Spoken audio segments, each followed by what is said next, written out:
Royals baseball comes to you from Kauffman Stadium. Last night the Royals beat the playoff-bound Arizona Diamondbacks in Game 1 of a 3-game series, 2-1.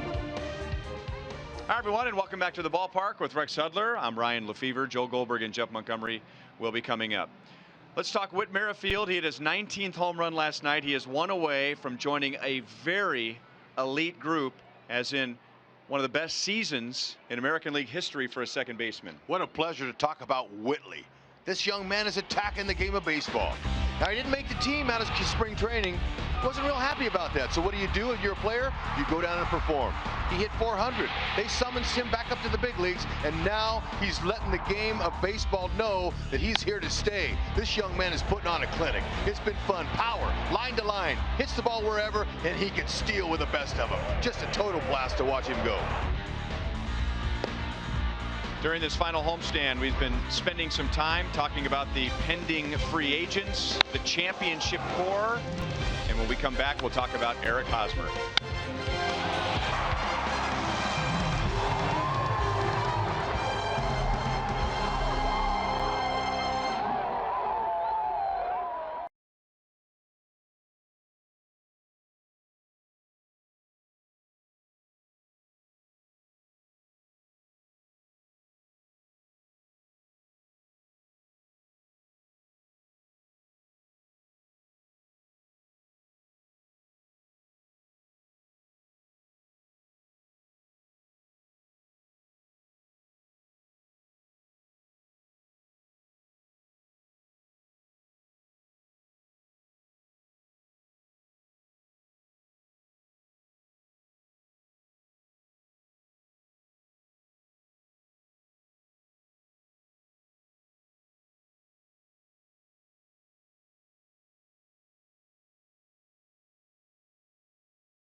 Brought to you by Academy Sports and Outdoors, for all for less.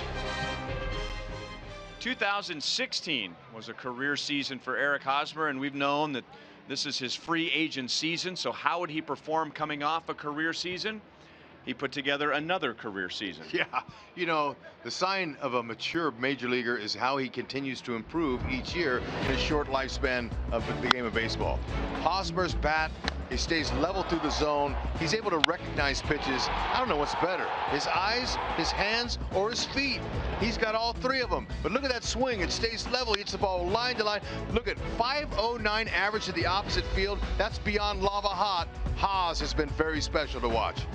The Royals were expecting a big year from him, and they got it. They weren't expecting much from Jacob Junis at the major league level this year, but he's had a nice season. He'll start tonight. Joel and Monty are coming up next.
emergence, but what about the next group of Royals to emerge?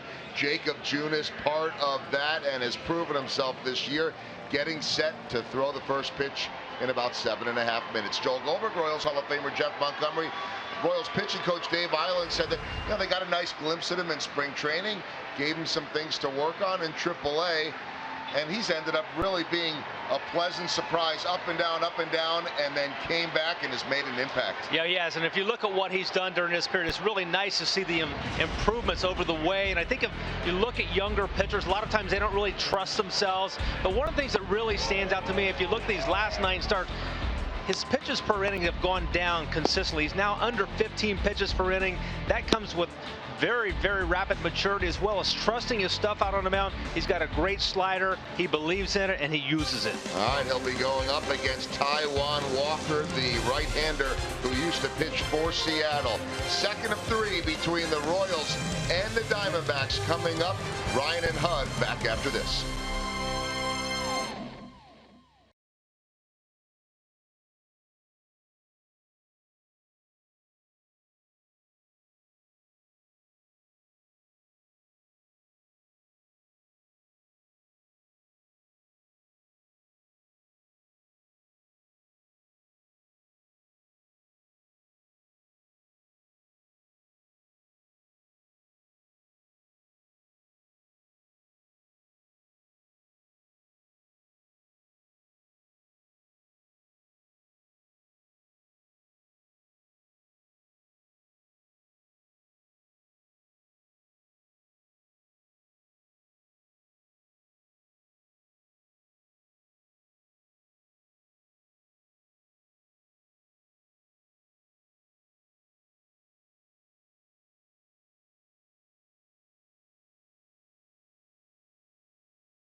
By the Chevy Silverado, the most dependable, longest-lasting, full-size pickup on the road. Find yours at your local Mid-America Chevy dealer. By the Missouri Lottery. Every ticket played gives back to Missouri schools, so play it forward with the Missouri Lottery. And by Ford, going further so you can. Still a chance to finish at 500. It would take a sweep over one of the best teams in the National League. The Royals won Game 1 last night, 2-1 behind the pitching of Ian Kennedy. It's Jacob Junis tonight. The lineups are coming up.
7 degrees. Thank you, fans. It is fan appreciation night, so this is a night where the players and the organization shows its appreciation to the fans who've been filling this place and cheering on this team to a couple of World Series appearances. But the fans got a chance to show their appreciation just a few moments ago for Mike Moustakas, as the Royals officially honored him just moments ago for breaking the single season home run record. His daughter Mila, his wife Stephanie, Dayton Moore, Ned Yost. There was a big Moose chant for him, and then an even louder Moose chant when his father was introduced. That's Mike Moustakas Sr. Papa Moose. So good to see him. He's emotional. What a day. What a special moment. And father and son both got to throw out the first pitch tonight. Eric Hosmer with a microphone said some nice things to the crowd here tonight. So there you go. 3 generations of Moustakas with Eric Hosmer and Jason Vargas accepting the first pitch. Great moment.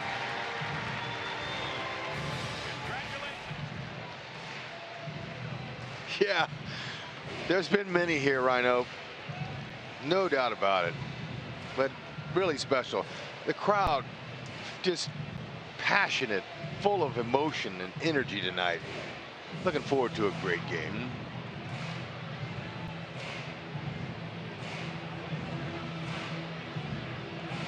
And now he'll do his best to try and store those emotions aside for the next 3 hours and focus on the Arizona Diamondbacks, as this Royals team is trying to finish at 500. If they do so, that would be 5 consecutive years at or above 500. That's only been done once in the history of the franchise, 1975 to 1980, when the Royals had 6 consecutive winning seasons. Here's the Diamondbacks batting order for tonight, which will include a new catcher, Jeff Mathis, who had been out with a broken hand, and Ray Fuentes, who is batting 8th. He'll be in center field. Fuentes spent some time in the Royals organization.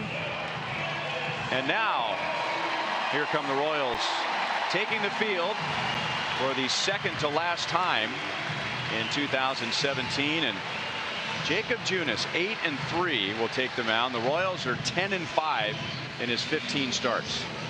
Yeah, and that's pretty special. When your team can win when you pitch, that's the whole name of the game.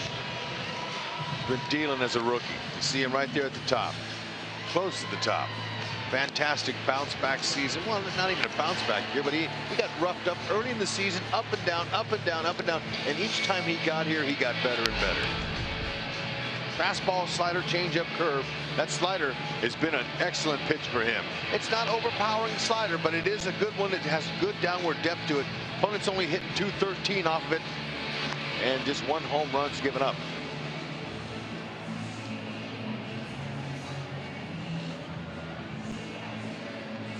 Fits perfectly, doesn't it? Sure does. Fans here are great. Their signs are awesome. They're clever. And they're passionate.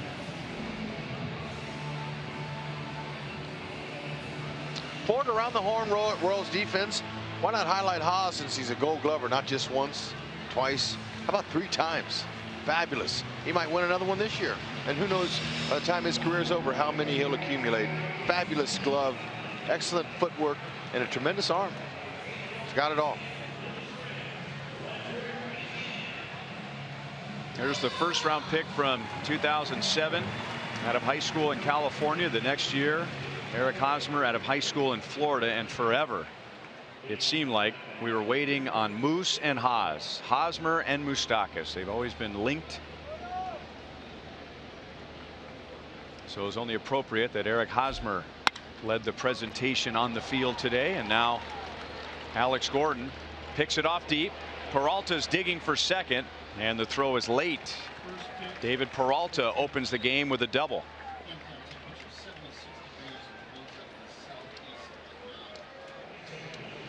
Tremendous placement. Just to Eski's right. Alex hustles to it, cuts it off before it gets to the gap. Watch Eski try to help it along. He tried to act like he kind of pushed it to second. Good swing.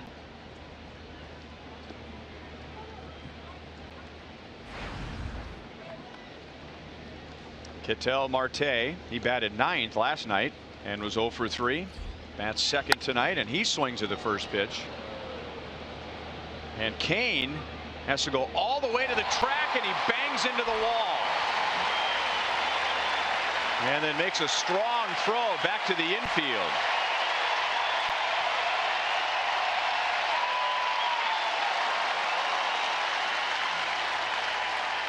Wow. That is not only a cap tipper, but that is a standing O catch there. Now, he just turned and ran. Not just 2 steps. Lots of times an outfielder will take a couple steps and look. He crashes into the wall, bounces off the wall, and keeps Peralta at second base as he thought about tagging. See how he turned his body at the last minute to keep from injuring his shoulder on the wall? That was special.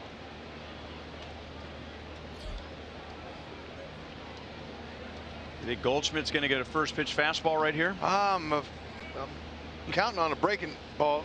Yeah, something out of the play, because first pitch fastball to Peralta, he doubles. First pitch fastball to Marte, and he hits it to the wall in center field. They are hacking. Goldschmidt was 0 for 4 last night with 3 strikeouts.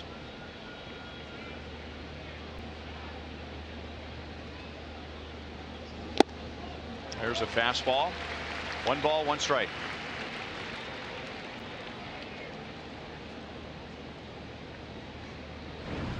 He is one of the best in the National League. 3rd in runs scored, 4th in RBIs.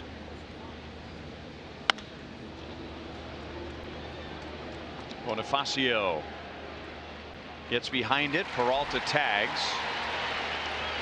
Oh, close. Safe. Oh, man. Bonifacio. Man, what a throw. Wasn't that awesome? I wouldn't expect it to be that close.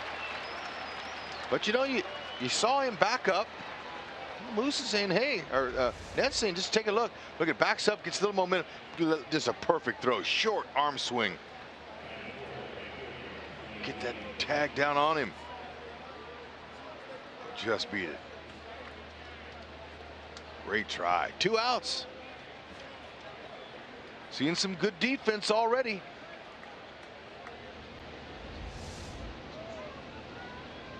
Five pitches to 3 hitters. And now JD Martinez, who is the only hitter who has faced Junis before. He had 3 plate appearances against Junis when he was with the Tigers. He was 1 for 4 last night with a double. But the meat of their order is doing exactly like they're paid to do. 3 and 4 hitters are run producers.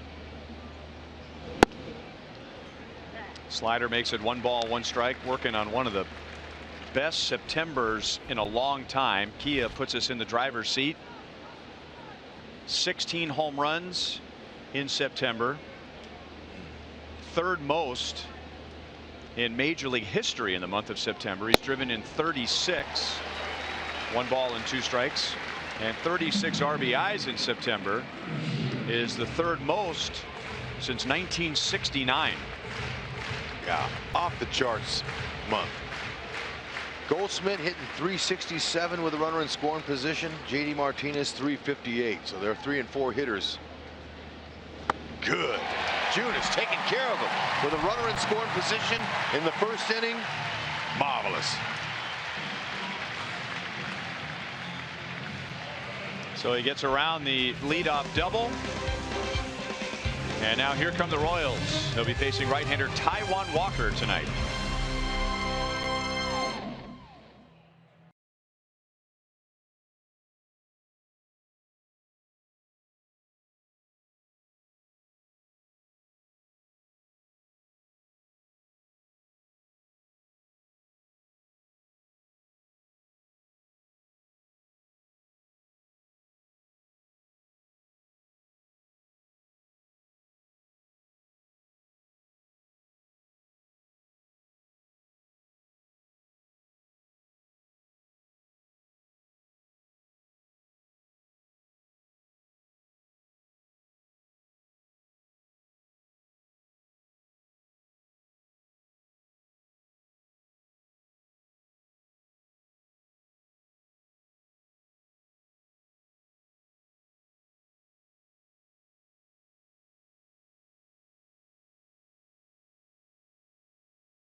Cam Gallagher is behind the plate, so Salvador Perez still not ready to get back in there with tightness in his left groin. And last night all the Royals needed was 2 runs to beat the Diamondbacks in game 1.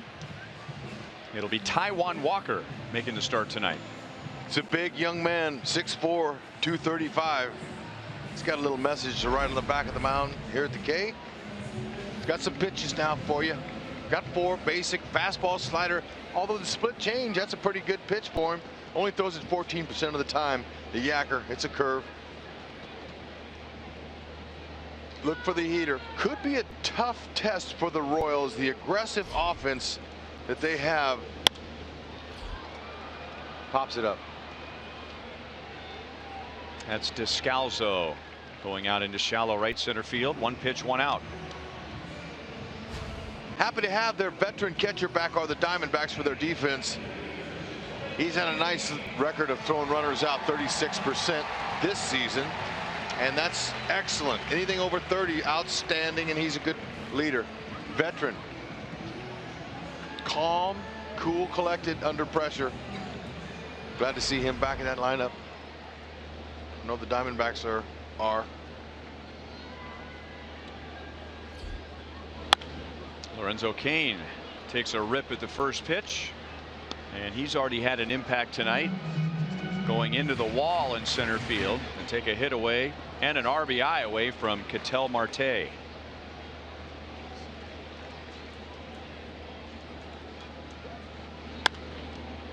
No balls and 2 strikes. Lorenzo is right at 300. Going for his 3rd 300 season with the Royals. Couple hits tonight make him sleep easy. If he wants to hit 300, it's really a tester. Got him.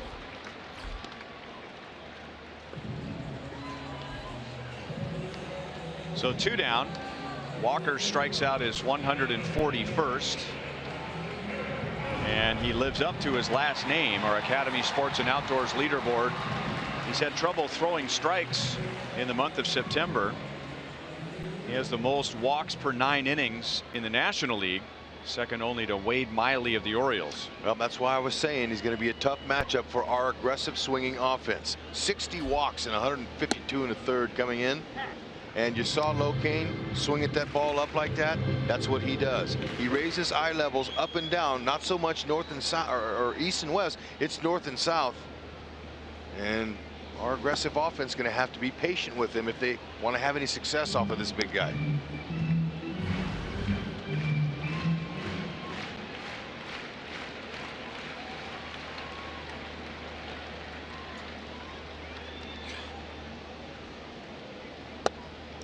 Ball.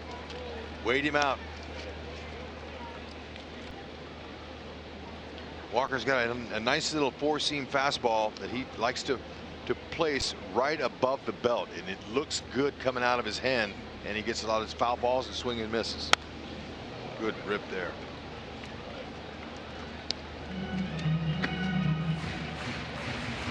Talking about Eric Hosmer and another career season when we came on the air tonight. Career highs in average, on base percentage, slugging percentage, hits, walks. 1 home run away from tying his career high from last year, and 2 runs away from his previous career high.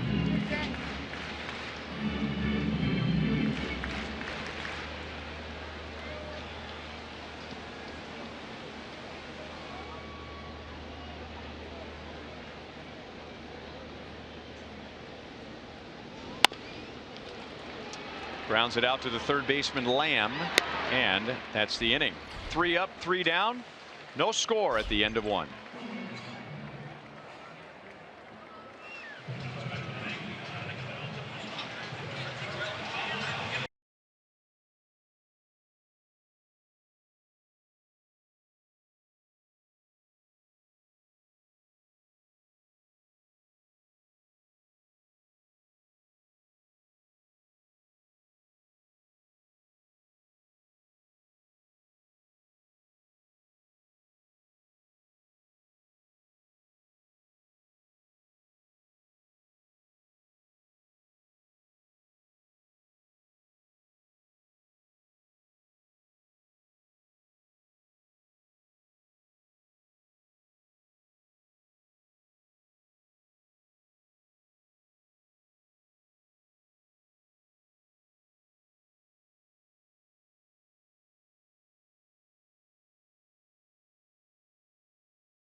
Always the case. Alcides Escobar on the field.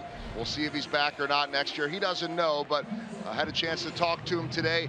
And yes, Esky loves the defense, but what he loves more than anything, the durability. He's looking for his third 162-game season. Only 4 other shortstops have ever done that in baseball, and he is so proud, guys, to have never been on the DL minus 1 7-day concussion stint. He says no matter what, he wants to be out there every single day, good, bad, health or not. So much pride in that. He's played more games than anyone in baseball since beginning with the Royals in 2011. 1-2 on Jake Lamb, and the other shortstops that Joel was referring to. Well, number 1 is the easiest one. Cal Ripken Jr. He had 8 seasons at shortstop during his streak, where he went 162 games. And Esky knows we're talking about him, so he throws out Lamb. Miguel Tejada, who played briefly for the Royals, had 4 seasons. And now Esky's trying to tie Alfredo Griffin for 3 162 game seasons at shortstop. Impressive, there's no question about it, especially the staying off the disabled list.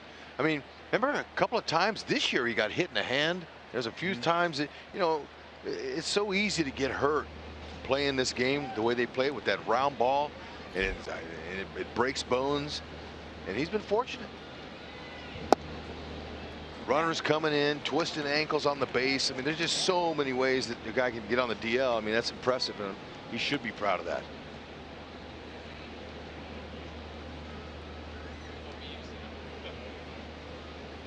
Strike 1 on A.J. Pollock. There's the slider.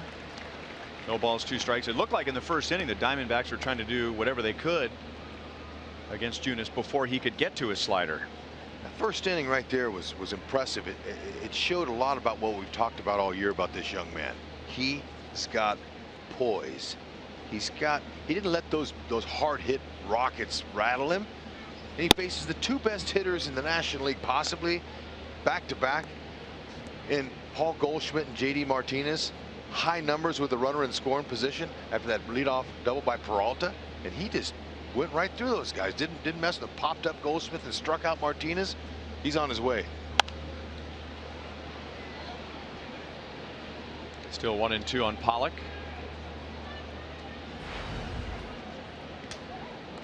5-1 in his last 9, but the strikeout to walk ratio. Yeah, what's there not to like about those numbers?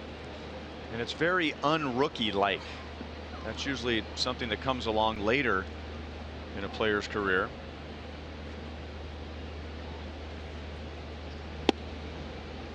Two balls, 2 strikes.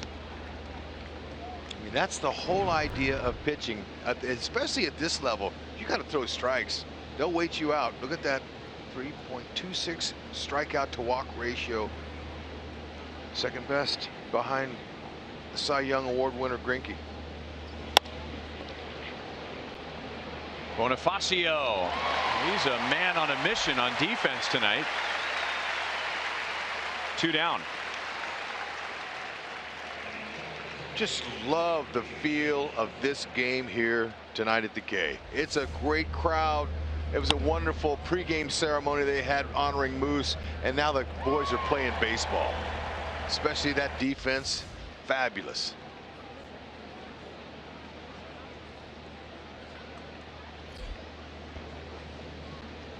Daniel Descalso with 2 down.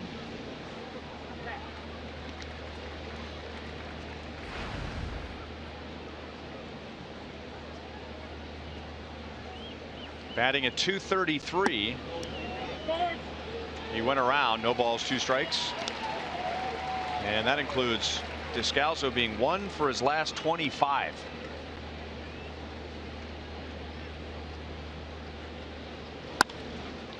To Moustakas on 1 hop. And Junis knocks down the Diamondbacks 1-2-3 in the second.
set with Craig Kimbrell striking out George Springer. The Red Sox beat the Astros today 6-3, so they win the East. And the Milwaukee Brewers lost in St. Louis this afternoon, so they have been eliminated. So it'll be the Diamondbacks and the Rockies in the National League wild card. Yep.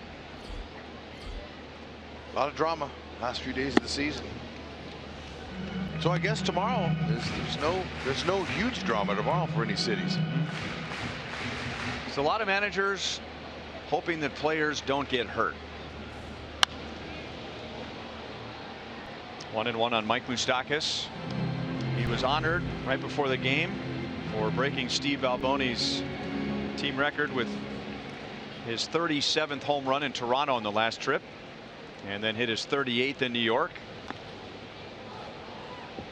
1 ball and 2 strikes, and a big standing ovation, a loud Moose chant. Eric Hosmer had the microphone on the field, had some nice things to say about his longtime teammate, both with the Royals and in the minor leagues. 2-2. And then Papa Moose shows up from the opposing dugout. That was cool.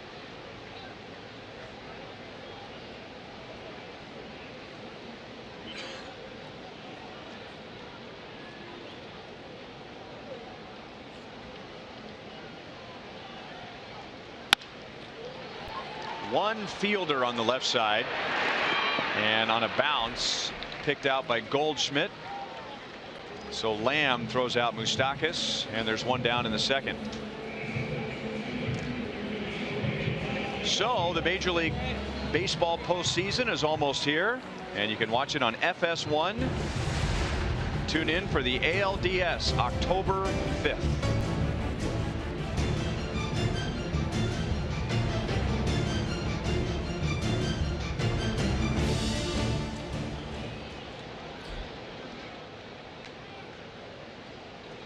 Jorge Bonifacio with 1 down. He fouls it back to the screen.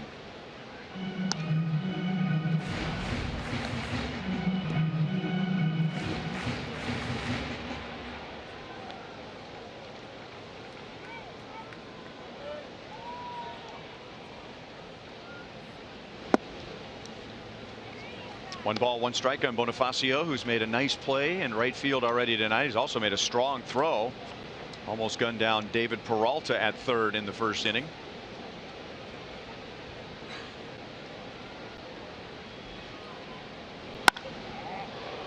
Foul off the side wall.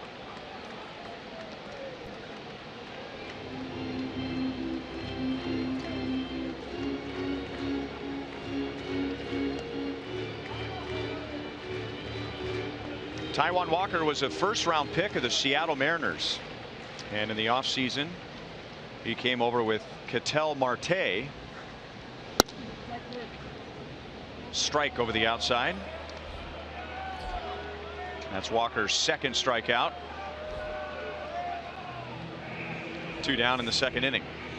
Mathis wants it up, and it's not. It just catches the part of that outside part of the plate. A little too close to take.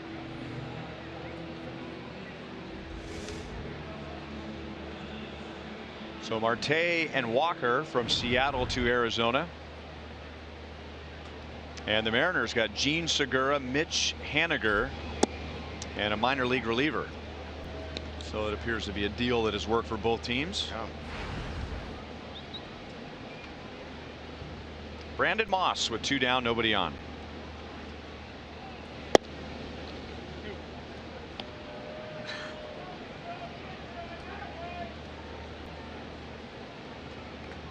Moss just 1 for 10 in his career off Walker. Mathis knows it pretty well. You can see what he's doing. He's teasing the hitters up in the zone. Like I said earlier, and listening to our outstanding Hall of Famer Jeff Montgomery in the pregame show was talking the same thing, how Walker likes to come up in the zone, raise the eye level, stay down low, up high. Don't worry too much about the corners, but when you have that kind of fastball, it's an effective pitch. Average is 93. He's got some 95, 96 in him. Firm. Firm heater's tough to catch when it's up in the zone. Catch with the bat. 3-2.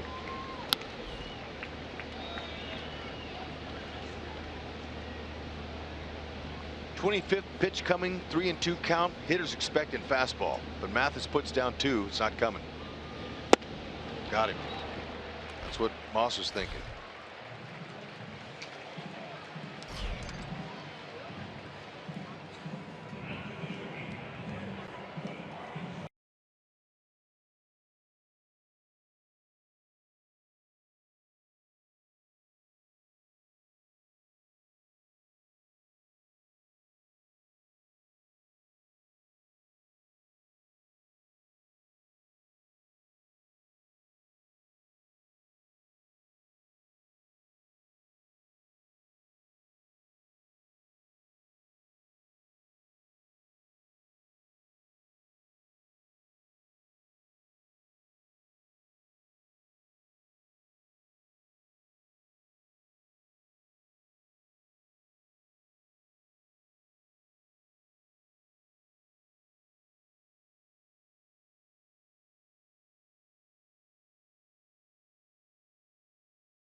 Warms up the infielders and then gives away a souvenir.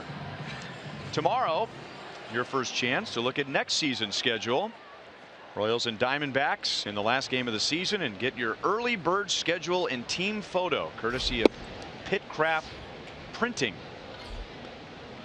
Jason Vargas will pitch for the Royals, going for win number 19. Robbie Ray for the Diamondbacks. He is 15-5. And remember, tomorrow's game is at 2:15, not the normal 1:15. And what was started last year to have everybody start at the same time, not the same time in their time zone, but there have been years where one team winning and one team losing would decide a playoff spot, and they didn't want to have one game over 2 hours before the next one and take the drama away, so everyone starts at the same time. The final game of the season, 2:15 Central Time. Great idea. 2-1 on Ray Fuentes, and now 3 balls and 1 strike. That happened a few years ago when we were in Chicago. The Royals were waiting on to see what was going to happen in Detroit, thinking there might be a 1-game playoff in Detroit to decide the division in 2014. But we found out about 3 or 4 innings into the Royals White Sox game that the Tigers had won, so Ned Yost pulled all of his starters out the field. So I think it's better this way. Yeah, I do too. Levels the field. Fuentes pulls it out to Hosmer. Junis gets to the bag in front of Fuentes. 1 down.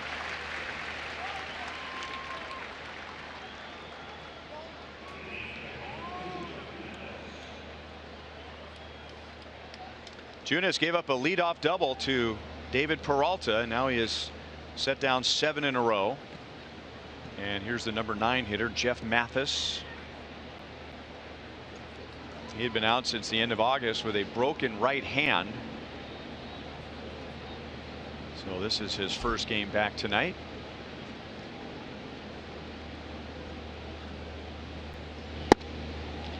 Good location with a fastball. 0-1. Junis has a very smooth motion. He's really it's effortless. looks very easy. Got a nice break. Doesn't fall off. His balance is perfect. He throws the ball, and then he's a perfect balance, and then just backs right back up on that slab. Doesn't take too much time in between pitches. His tempo's one of the reasons why he's so consistent. Hanger. Alex cuts it off. Mathis will hold with a single.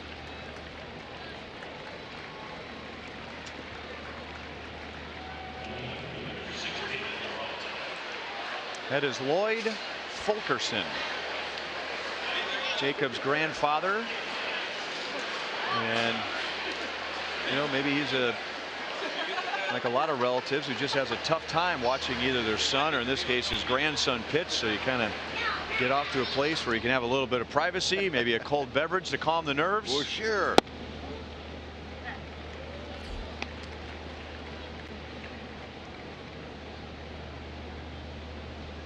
Royals can somehow find a way to get Junis some runs tonight.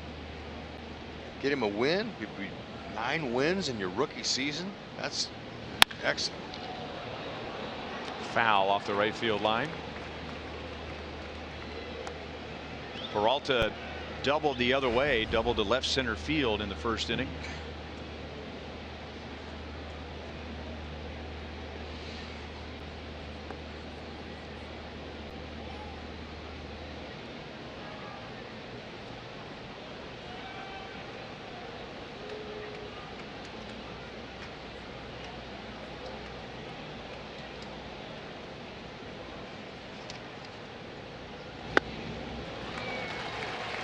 Two down. So this time around, Junis gets Peralta, and that's Jacob's second tonight.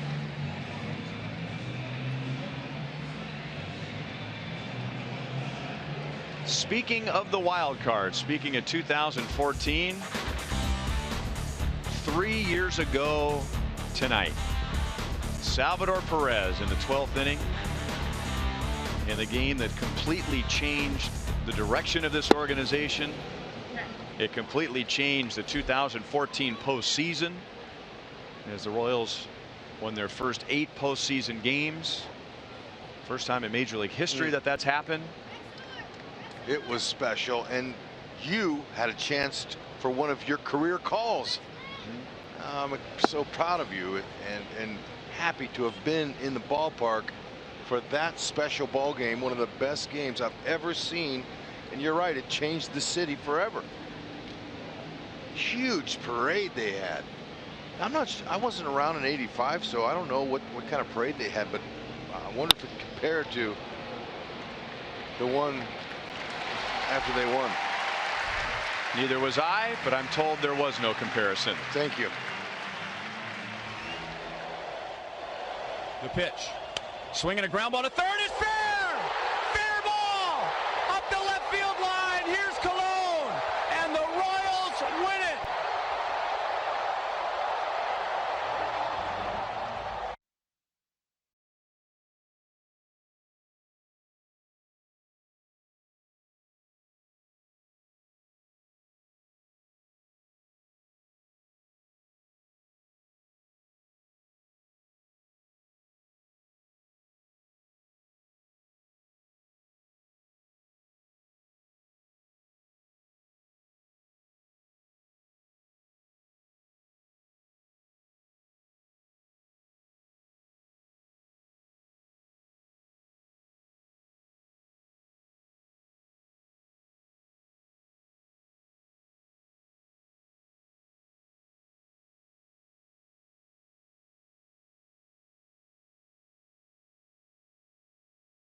Patrick was shot in the line of duty this past January by an inmate he and his partner were transporting to jail.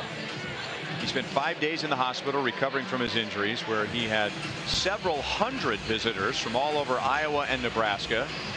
Deputy Morgan is currently off work, completing physical therapy, attending weekly counseling sessions, and seeing an orthopedic specialist for his injuries. He has a long recovery ahead of him, but remains optimistic and eager to return to duty. And he gets a cheer. Alcides Escobar's 149th hit of the year. And the Royals have their leadoff man on in the bottom of the third. Nicely done, Esky. Hey, take advantage of a hanging slider. He raked it. Anything out over the plate now to Escobar, you're in trouble. He's going to hit it hard somewhere. You hope your defense catches it. Not that time.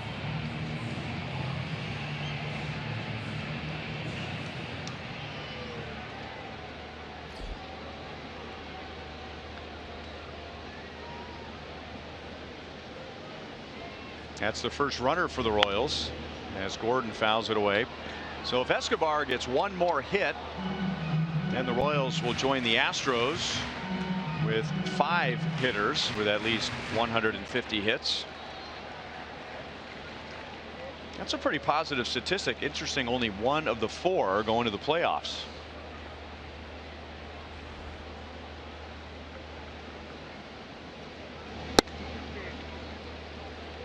Yeah, one ball, 1 strike. That shows balance in your lineup. You don't just have 1 or 2 guys carrying the load.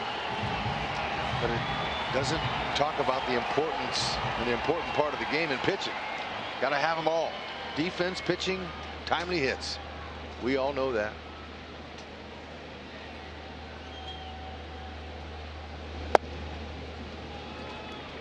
Two and 1 on Alex. Earlier this month, he hit his 160th home run, tying him with Frank White for 5th on the Royals all-time list. He is 9 away from Hal McRae for 4th all-time.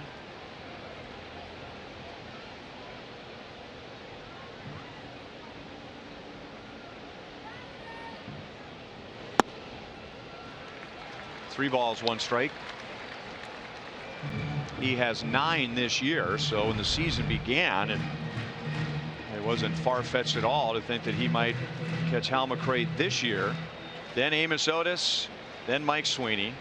Nobody finished in the 200s. You go from 197 with Sweeney all the way to 317 with George Brett. 3 and 2 on Alex.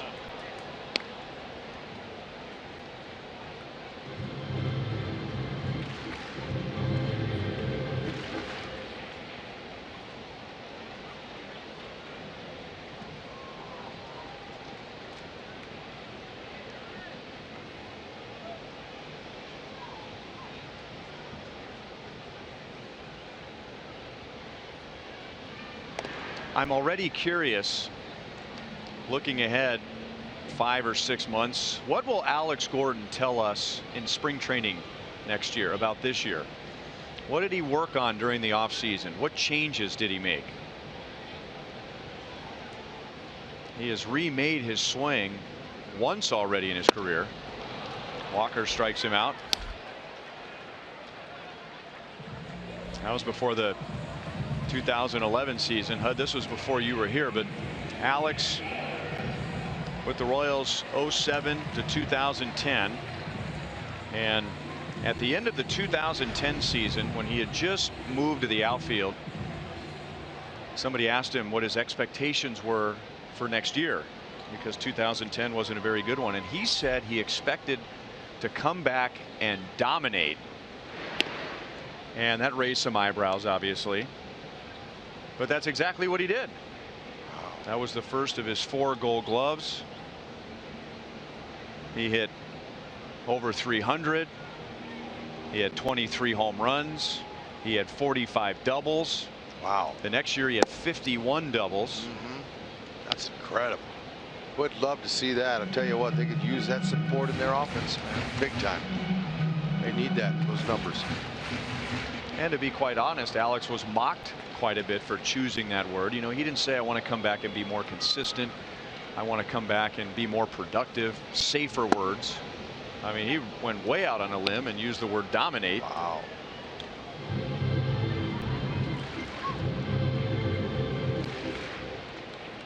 One and one on Cam Gallagher with Escobar at first base and one out.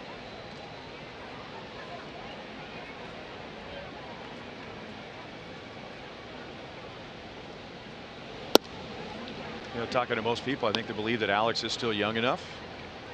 And obviously, he takes care of himself. Yep. And he's not just muscle bound. I mean, he's flexible, still very athletic. I mean, that shows up in his defense in left field. Nightly. Yep. Gonna have to make some adjustments though with that bat. Very curious. Yep. Still 1-2.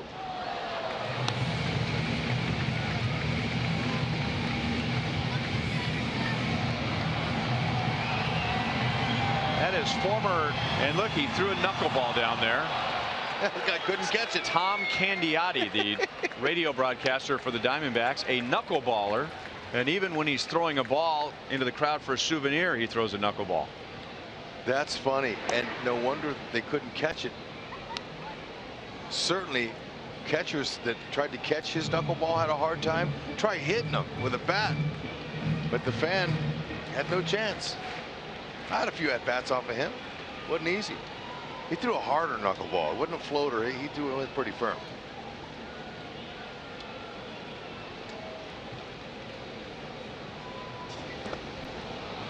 Walker strikes out Gallagher, so he has 5 already in 2 2/3 innings.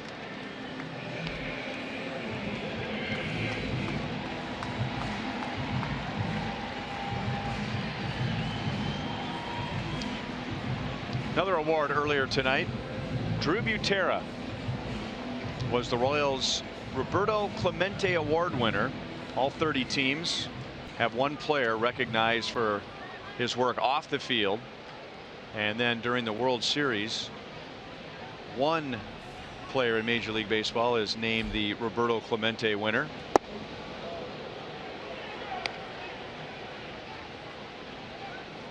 So congratulations to Drew.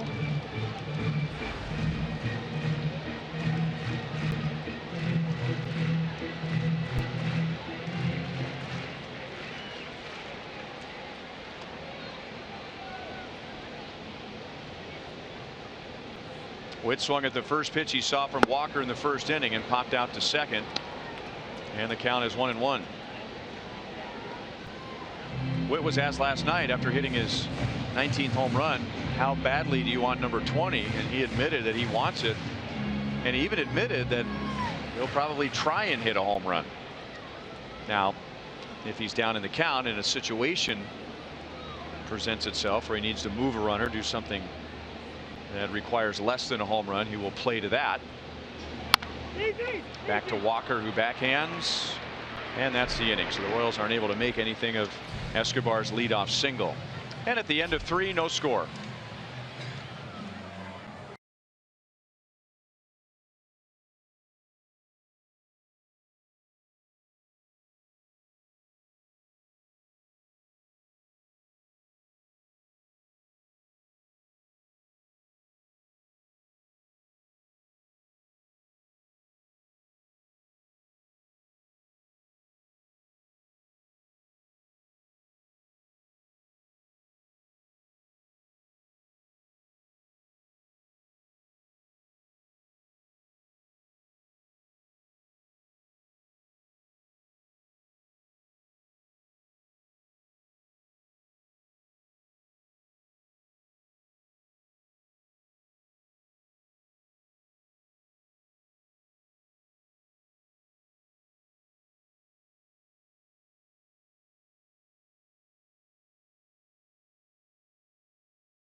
Special day at the K. It's a theme ticket.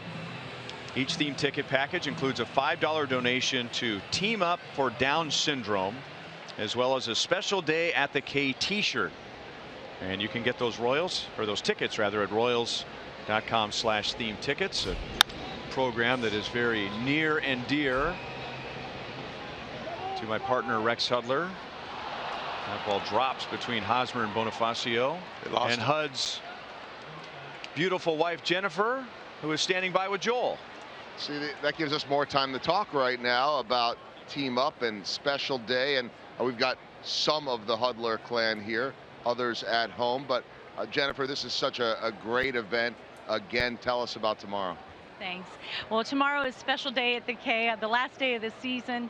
We're celebrating our special needs community in the greater Kansas City area, and we're honoring Jennifer Ross. She's the director of Matthew's Ministry at the Church of the Resurrection.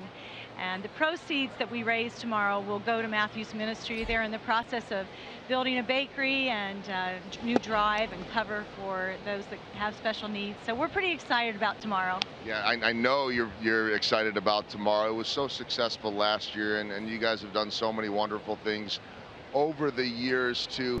How special, how amazing of a cause is this for you? Having a special needs child as well, Cade, who's at home. I'm mad at him for not being here because I like to hang out with Cade. He brings life and joy to everyone. But how special is this? Well, it's an honor that we are able to do this. We really appreciate the Glass family, and we have the full support of the front office. Summer Henderson, Toby Cook, Kevin Bell, all of them are fantastic in helping us put this together. It's a real team effort. Fox Sports is behind us, and Kate's Heating and Cooling, we know them. I mean, it's just a great team effort by so many people within the organization and our community. And we formed Team Up for Down Syndrome almost 21 years ago. And so we've done a lot of different things, but this one's special to our heart because we're here at the ballpark, and families that have children with special needs can come out, and it's just going to be a fabulous day. Yeah, so that's the last question. What can people that are coming out tomorrow expect to do, and what will they see? Well, we hope if you don't already have your tickets for the final day of the season that you go to Royals.com/special day and get your tickets, because if you do that, $5 from every ticket sold will go to Matthew's Ministry. And we're going to have a party out back, and so we just hope everybody can come and join us. Perfect. And I know that Rex is any time of day, he's always awake and ready to go and entertaining. So I think folks will get a chance to meet your husband when they see him on TV and have a good time with him too, right? Oh, he'll be there. We've got Slugger, and we're just going to have a great time. So please, if you haven't gotten your ticket, go to Royals.com/special day. And the first 500 people through the ballpark will get this awesome special day at the K t-shirt. And but make sure you go through Gate D. If you've gotten your tickets through Royals.com/special day, you got to go through Gate D to get the t-shirt. And there you go. I say it, I think, every single year, the not only better half, but the better spokesperson of the family. The other spokesperson, Hud, up there in the booth, is he or is he not throwing stuff down on us? Here comes the baseball. Okay, actually, even better, Joel. Okay. She just caught it. Yeah, she did. That's Alyssa. Nice grab, Alyssa. Okay. David was going to get that. David, who's grown 3 feet in the past year, apparently. Now, even better, Joel, as you're talking, Hud rolled up a napkin. No, I saw it. He was going to throw it at you guys, but he missed, and he hit some guy in a Nebraska hat who was walking by. And he was hacked off. He was looking up. He even called one of the ushers over and was pointing up at the booth that someone's throwing garbage from the upper deck down on top of him. They are not talking. They are not talking about you. They are talking about the fact that your husband and your father threw a napkin that he crumbled up instead of listening to you down to try to hit one of you. And he hit some guy, a fan in a Nebraska hat, who has no idea where it came from and was looking for help from security, maybe to get whoever tossed it out of the stadium. See, there it is. He's throwing stuff right now. For the folks at home, let's Troublemaker. You've got to watch him, Joel. We do every day. He's your problem to watch in about 24 hours or less. Oh my gosh, that's right. So I'm sorry about that. But you guys know it as your dad, right? What you see on TV is what you get. That's what you get. That's what you get. There you go, from most of the Hudler family. Maybe Will and Kate are camera shy tonight. I'm not sure what's going on. But we do know this too, Ryan. One day, this guy, he's not going to be in front of the camera. He'll be behind it. He's got some photography skills. So whether it's still photography or shooting video, we're trying to get David a job right now. But Hud, beautiful family, well-spoken wife. I know she didn't learn it from you. More importantly, very special day tomorrow. We're excited to be a part of it. Joel, thank you. And you know, it's really about the families that don't have a chance to come to the K during the season with their special needs kids because they're so busy, and it's not easy sometimes for parents to be able to bring their kids that have these special needs to get them here. So this is a day we all celebrate. It's a celebration of the differences that they have, and we're looking forward to tomorrow. There's a walk to Jake Lamb to put 2 on with 1 out. And Jennifer was saying that you guys started this 21 years ago, or excuse me, he was hit by a pitch. So he's down to first base, 2 on 1 out. Yeah, we were with the Phillies when Kate was born. And remember when Bo Jackson was in the remember when Bo came in the booth, right? And he talked about the golf tournament. He was at my charity event. That was one of those. We had big events in Philadelphia for this coming out party for Team Up for Down Syndrome. And all the hockey players in the area, the Eagles, they all participated. The Philadelphia Phillies were involved. It was just really fun. And that's what we try to do. We try to celebrate the differences and love on these kids and people that are in our society because they deserve love and they give back so much. Was it you that came up with Up syndrome instead of Down syndrome, or did you hear that from somebody else? No, I'm not going to claim a lot of things, but I will tell you that when Jennifer and I went to chromosome counseling after we had Cade, they tried to tell us a lot of things about how it happened. It wasn't anything we did wrong or anything, you know, that we did. But I said, well, all I want to know is why do they call it Down syndrome? That's a 21st chromosome. And they said, well, that was the doctor that discovered that chromosome back in the 1800s. And I said, well, too bad his name wasn't Up. My son doesn't have Down syndrome. My son has Up syndrome. So we took it right there and just took him and loved him and wanted to celebrate him right there. And you know what I'd like to do someday, Ryan? I'd like to lobby Congress, maybe get signatures, whatever I have to do to change the name to Up syndrome instead of Down syndrome. Those kids all have life, unconditional love. All right, sorry. That's all right. Let's get on back to the game. Foul tip and a strikeout. Pollock is asking if the ball hit the dirt before it went into Gallagher's glove. And he begrudgingly makes the walk back to the third base dugout. Jake Junis working that slider out of the zone like he does. The opponent's just hit .213 off of that pitch. And this season for Jake, it's been solid.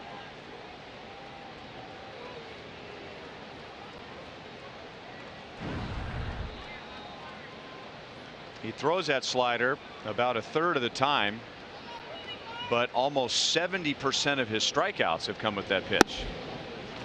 So it is truly an out pitch, a put away pitch, whatever you want to use. Descalzo grounded out to third in the second inning.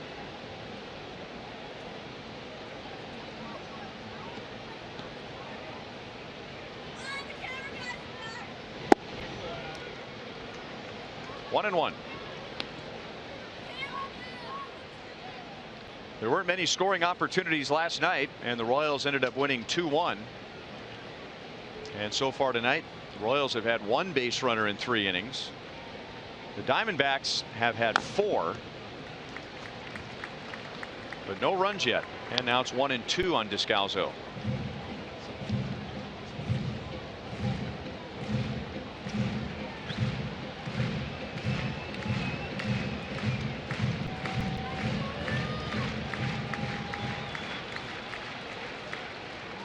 Here's Ian Kennedy, who went 5 innings last night and gave up 1 run. He struck out 7, beating his former team.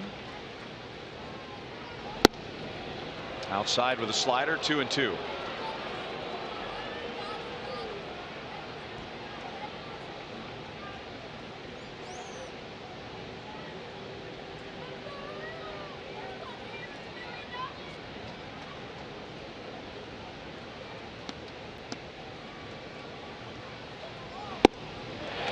Got him with a fastball. Junis has struck out 4. 3.5 played and no score.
Hosmer's triple in the wild card game, his home run in game 2 of the division series, a big home run in game 4 of next year's division series, scoring Lorenzo Cain from first base in the ALCS, and one of the top 2 most famous runs in Royals history, maybe Jim Sundberg sliding in game 6 of the World Series against the Cardinals in '85. That and Eric Hosmer, a first baseman scoring from third with the infield in the 9th inning of the World Series. Running like he was Terrence Gore or Gerard Dyson. Took it upon himself. Thrilling moment. But he wore out Angel Stadium. I forgot about that. Him and Moose. And Mike Moustakas in game 1 and Eric Hosmer in game 2. The Royals are on their way back to Kansas City, leading 2-0 in the division series. And we showed you his base hit in game 6 of the ALCS. And Lorenzo Cain scored from first on a single by Eric Hosmer, which that play and the play with Hosmer coming down the line from third was a result of great scouting by the Royals leading up to that series. The Royals knew, so therefore Mike Jerschele knew,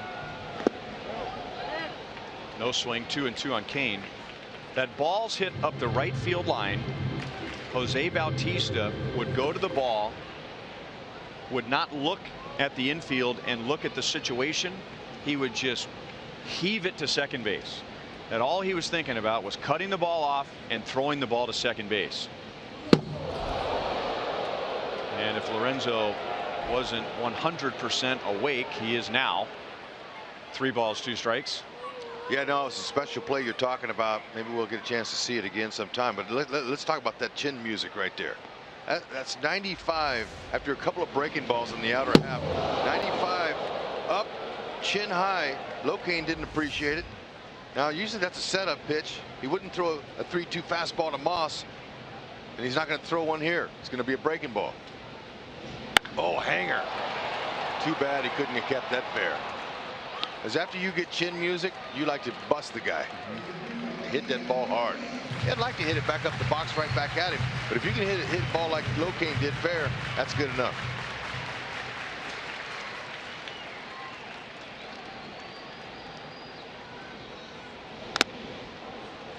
Still 3-2.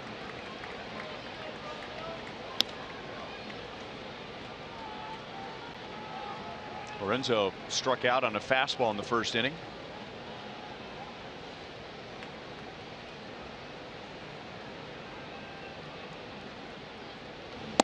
and he is on with a walk.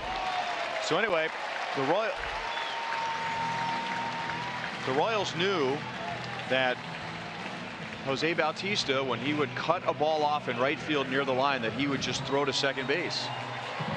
Now you needed Lorenzo Cain to be running hard the whole time. Lorenzo Cain took nothing for granted. He ran hard, but Mike Jerschele, anticipating a throw to second base, kept waving Lorenzo Cain. So this is what they knew. Look, he doesn't look and assess the situation at all. He just throws it to second. Lorenzo Cain's running hard. Mike Jerschele knew it was coming, and that's how the Royals took the lead in Game 6. And Tulowitzki heard the roar of the crowd, and he picked the ball from Bautista, just heaved it home. But you know, the crowd was going. We were in a frenzy on that play. That was unbelievable. And Jersch, big part of it, man. I'm telling you, every single member of the Royals, including the front office, feel proud when they wear that ring. Speaking of postseason, Eric Hosmer is at the plate, and here's our sprint trivia question. Name the 2 players since 2010 with more postseason RBIs than Eric Hosmer's 29. 2 players since 2010.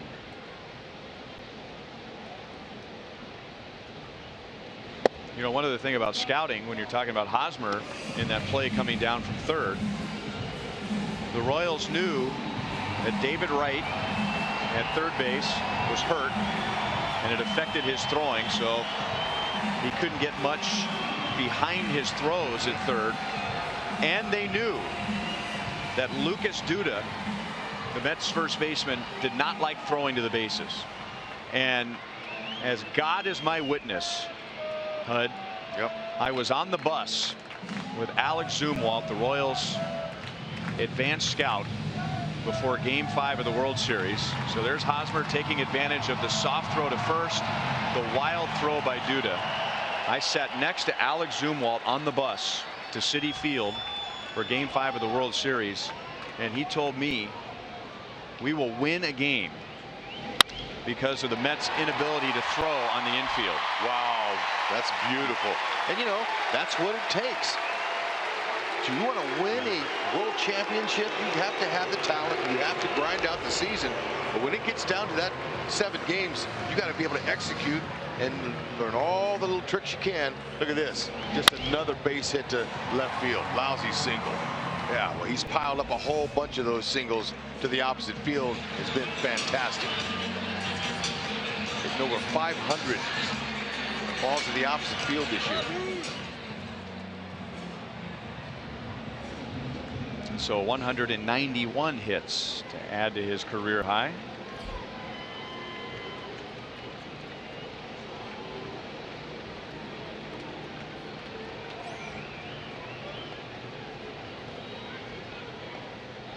Now Cain takes off for third, and it's not even close.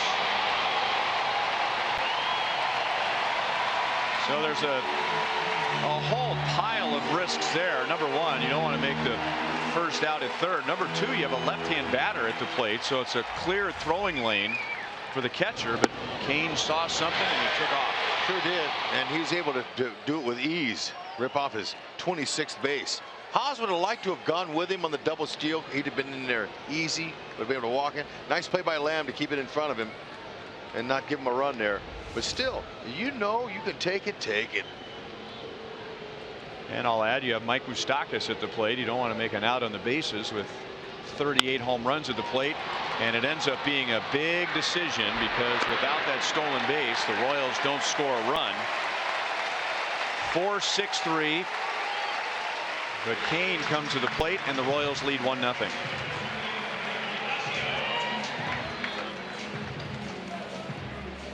Moose is loose. I agree with you, and that's 1 run for the Royals and 1 run for Locaine.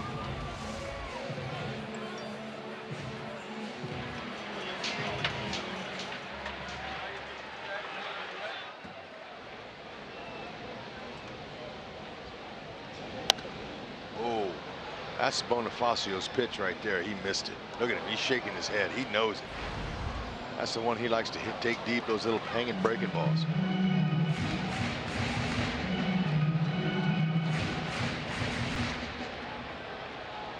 was out on a called third strike in the second inning, and he didn't like the call. And now a changeup, and it's 0-2.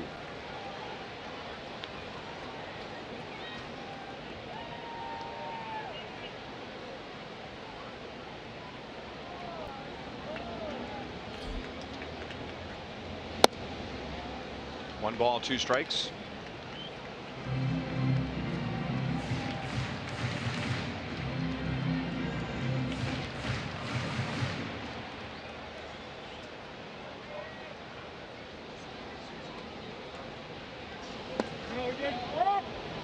He did not swing. David Rackley is the first base umpire. 2-2. Okay, Bonifacio wants that hanging breaking ball. He's hit .333 off of curves this year. 4 of the 16 homers off of curves. That seemed low. I would have thought he had more home runs. I would off the think curve. he was too. Because it seemed like that's all he took deep. That changeup wasn't working. Excuse me. I was corrected. 5. That still sounds low. Right, 5 of 16. I would have said half 9 of his 16 home runs were with the curveball. There's a breaking ball, backhanded by Lamb, and his throw is high.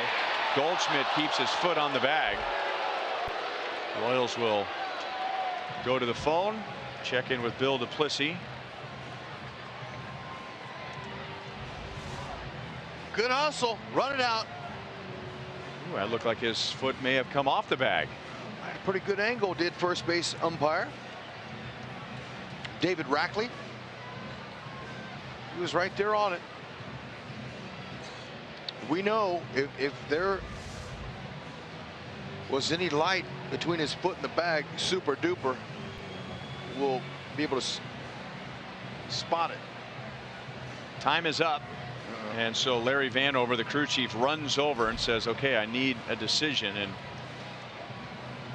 I'll bet Bill Duplessis looked at every angle he had, and there was nothing conclusive.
Opener against Oakland. Some of the great signs this year at Conference Stadium and on the road.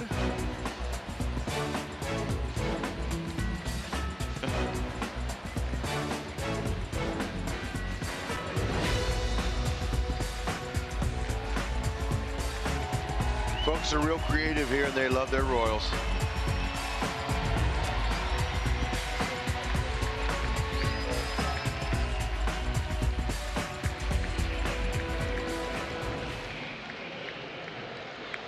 Eric Hosmer was just pulled from the game. Chesler Cuthbert takes over at first base.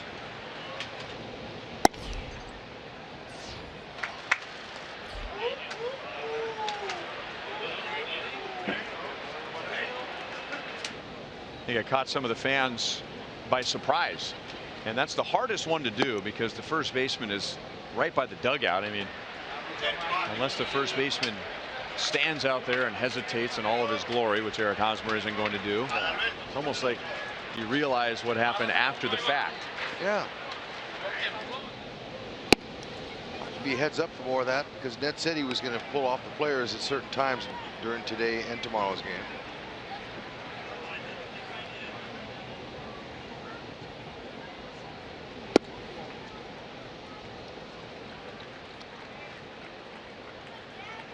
Junis walks Fuentes to begin the top of the 5th inning.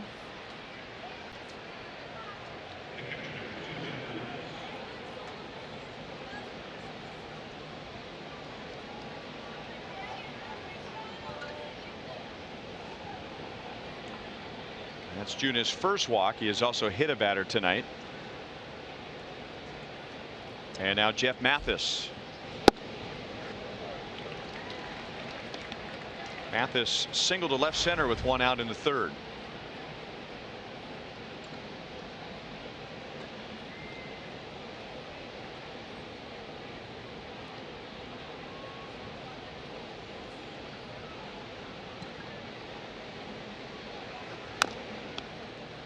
Oh, and 2 on Mathis. I think Fuentes wanted to run, and he's going to talk it over with first base coach Dave McKay, but he took a step or 2 and didn't like his jump.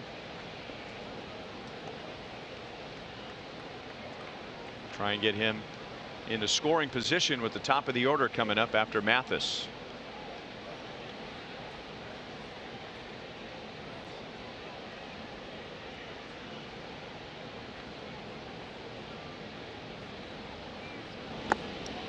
One and 2.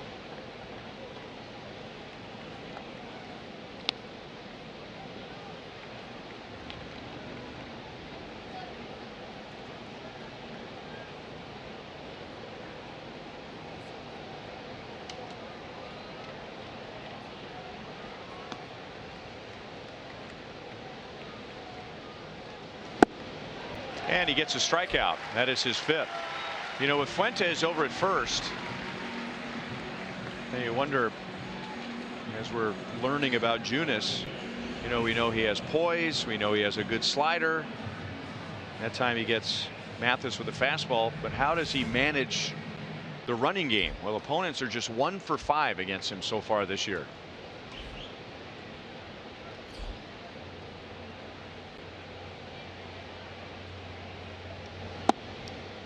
That's low to Peralta. He has a double. That was in the 1st inning, and then Junis came back to strike him out with a slider in the 3rd. Junis hasn't helped himself much with double play balls. He's just induced 3 this year. Fuentes runs. He got a great jump, and the throw, fortunately for the Royals, hit Fuentes. That kept the ball from going into center field. Lorenzo Cain was charging hard. I don't know if Fuentes would have been able to get to 3rd or not. Looks like it hit him on the left arm. Let's see. The left bicep. And Eske couldn't get it. Sometimes you want to get to that base and catch the ball out in front. If it hit him in the ribs. Somewhere on that left side. Pass Cuthbert and up the right field line, and that'll tie the game. Peralta drives in Fuentes, and Peralta has 2 doubles tonight. Okay, now Junis doing his part to keep the ball down. That's what you want. You want to keep the ball down so it's not easier for the hitter to elevate and hit the ball up in the air somewhere in the gap for extra bases. So credit Peralta for driving that ball past Cuthbert. Cuthbert, good effort, almost gloved it.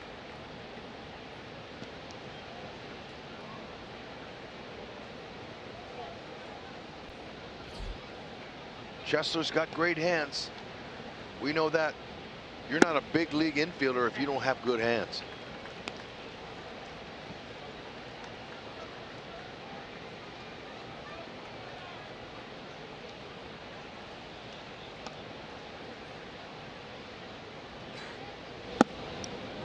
Any other thoughts about our trivia question?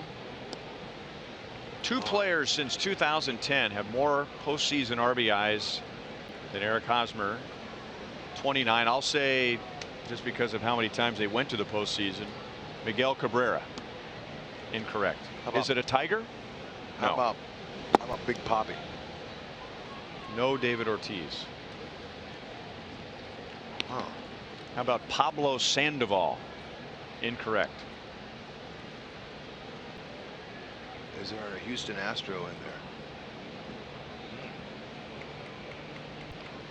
How about the Astros only how went about Texas Rangers?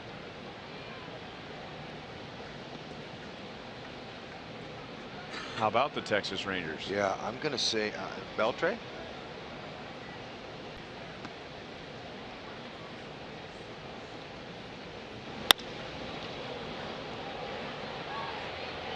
Kane is deep into center field. 2 down. Peralta goes to third.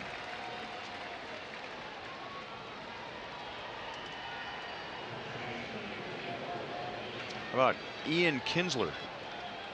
Wow, how could they get us on this one? Mitch Moreland.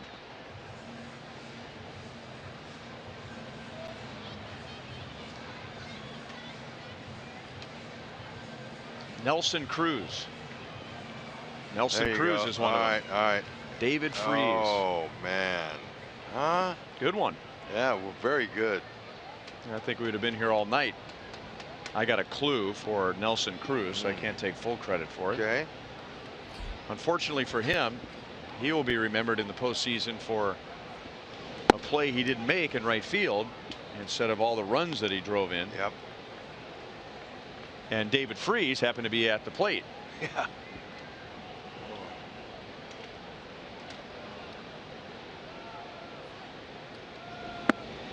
1-1 on Goldschmidt. As agonizing as 14 was, having the tying run at third base in the 9th inning in Game 7. In 2011, Texas Rangers twice were 1 strike away from winning the World Series. Game 6, twice, 1 strike away. Not 1 inning away, not 1 out away. 1 strike away. Freese ended up hitting the walk-off home run in Game 6. The Cardinals won it in Game 7.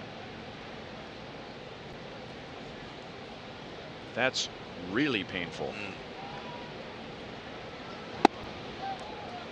It is.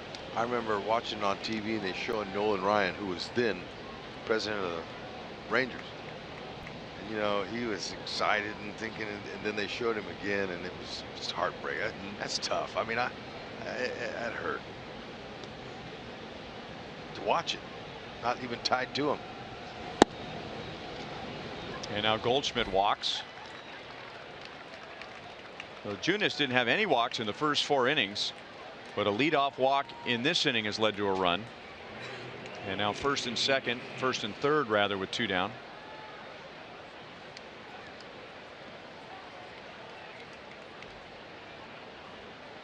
And here's JD Martinez.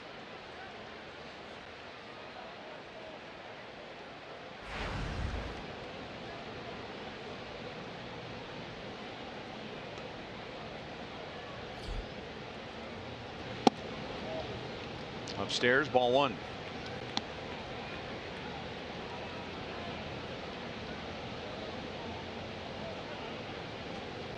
JD Martinez has 2 games to tie a major league record for most home runs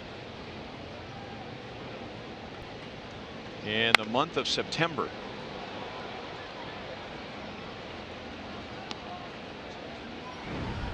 Oh, tomorrow's October. Take that back. Forgot. So today is the last day. It's all right. Albert Bell in '95.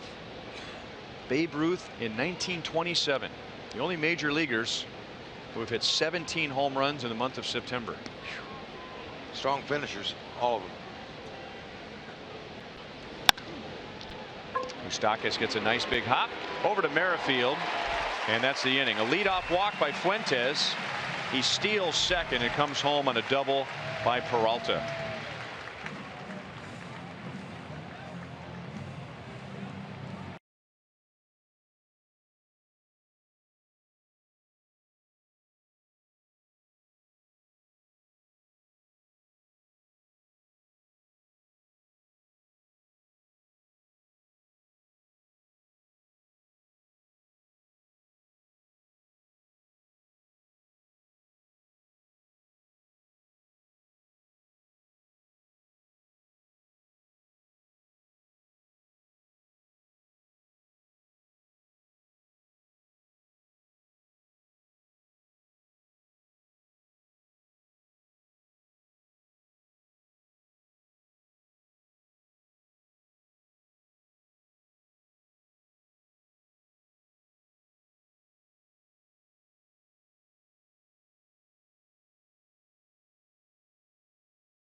The showstopper. And we go out to Yankee Stadium. Aaron Judge against Marcus Stroman. 33 home runs at Yankee Stadium. That's the most home runs hit at any Yankee Stadium in a single season.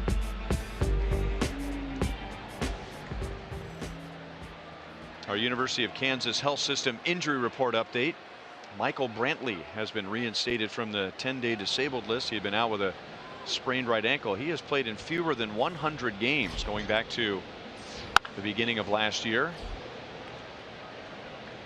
First with some shoulder issues and then the ankle this year, and you wonder how much the Indians would use him, having played so little and being on the roll that they're on.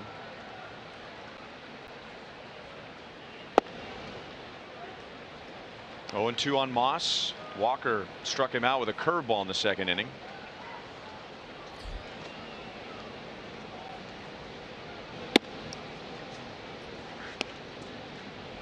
One and two. Royals got a run off of Walker in the bottom of the fourth. That began with a leadoff walk, later a stolen base. And then the Diamondbacks just tied in the fifth with a leadoff walk, followed by a stolen base. Lorenzo Cain scored when Moustakas grounded into a double play. And for Arizona, Fuentes scored on Peralta's double.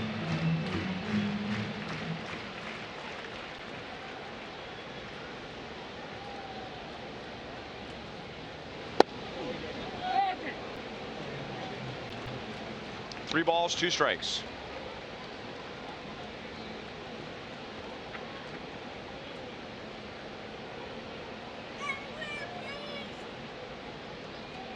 Walker has struck out 5. And he did that in his first 3 innings. J.J. Hoover warms up in the Diamondbacks bullpen. That means he's ready. That's right. There's no phone. You see the bullpen coach out there waving his hat. That's Mike Fetters. That means he's ready. Now to Descalso. And there's one away. Well, both Arizona starters have something in common. Zach Greinke, 2 starts ago, had his worst start of the year. And then wasn't that great last night against the Royals. Taijuan Walker in his previous start gave up 7 runs in 3 2/3 innings. Now he's pitching better tonight, but both guys are tuning up for the postseason, hoping to finish strong.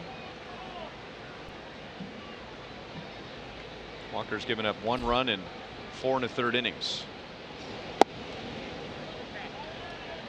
Breaking ball, strike to Escobar. He singled leading off the 3rd and never got to second base.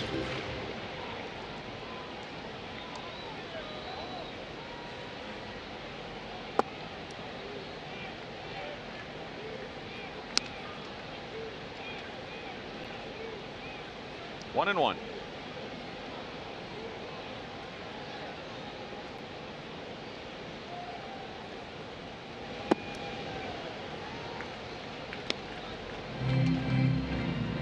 Escobar's next hit will be number 150, which would give the Royals 5 different hitters this year with at least 150 hits. Only the Astros have accomplished that.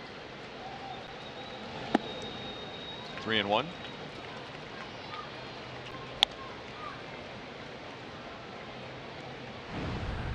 He has finished strong, that's for sure. 330 in September. Those 15 extra base hits this month is a career high for him and a Royals record for a shortstop in any month. That's deep left center field and off the top of the wall. So he has 16 extra base hits and 150 hits for the year.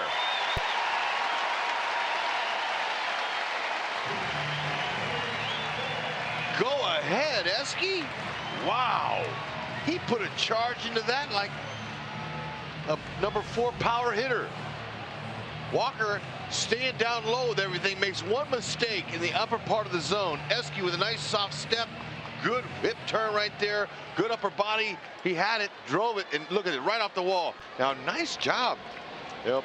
By the center fielder there. That was a pretty good play. He was right on the nose. Ray Fuentes did a nice job of catching that off the carom. Big rip from Alex, 0-1.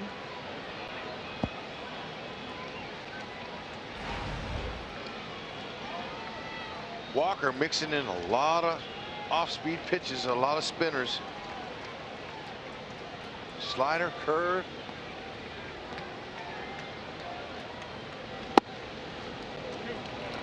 Oh, 0-2.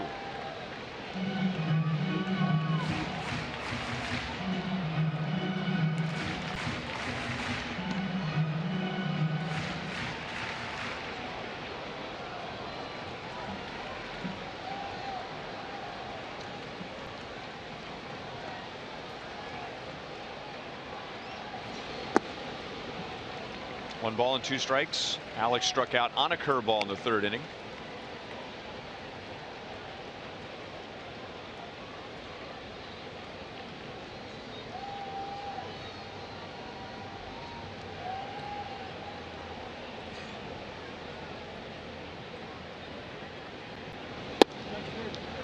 And then a fastball for a strike.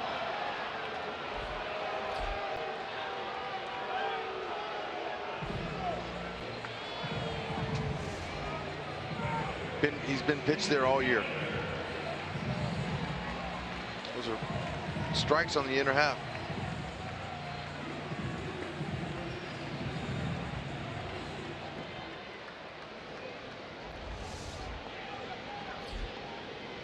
So Escobar's at second with 2 down, and Cam Gallagher pops it up to the left side. And it's Peralta coming in from left. So runner at second, 1 out. Walker gets Gordon and Gallagher.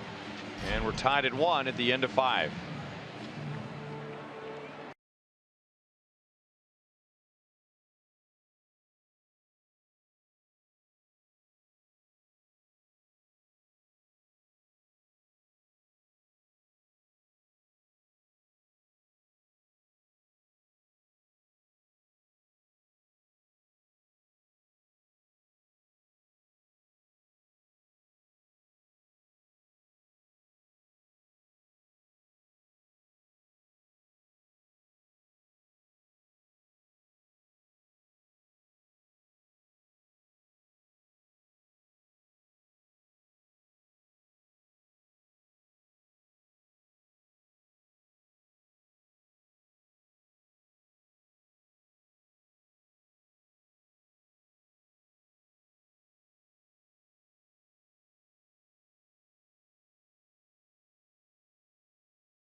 A 1-1 tie after 5. It's time to talk about Royals Fan Fest, presented by Commerce Bank, and the dates are set January 26th and 27th at the Kansas City Convention Center. The event will feature autograph sessions with current and former Royals, interactive games for fans of all ages, and much more. A portion of the proceeds will benefit Royals charities. Visit royals.com/fanfest for tickets.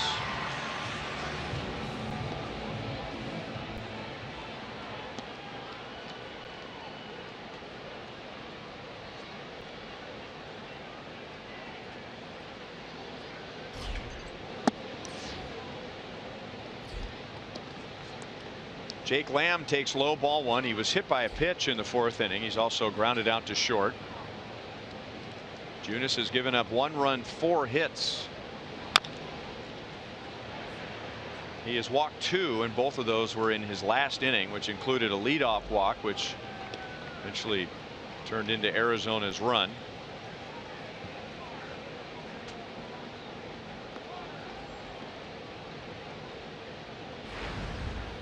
Diamondbacks have stranded 6 in the first 5 innings.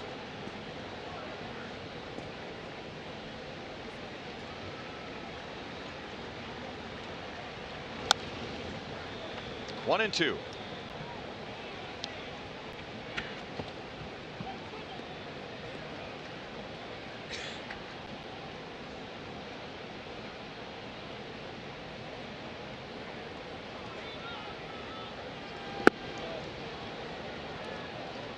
Two balls, 2 strikes.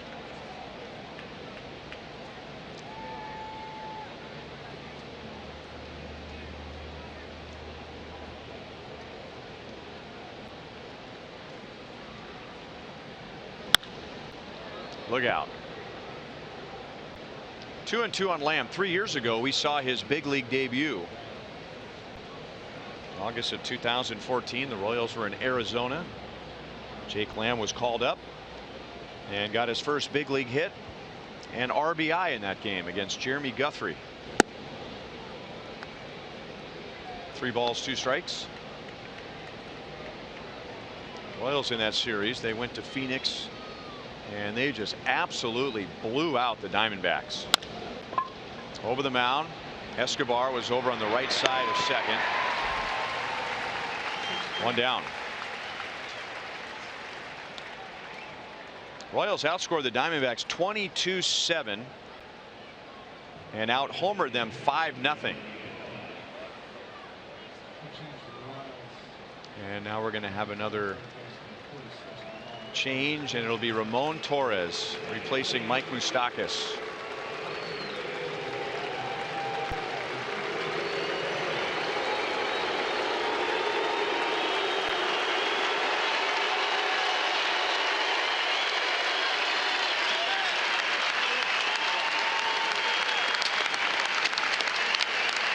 Crowd had a little more time to understand exactly what was going on and have a chance to acknowledge Mike Moustakas.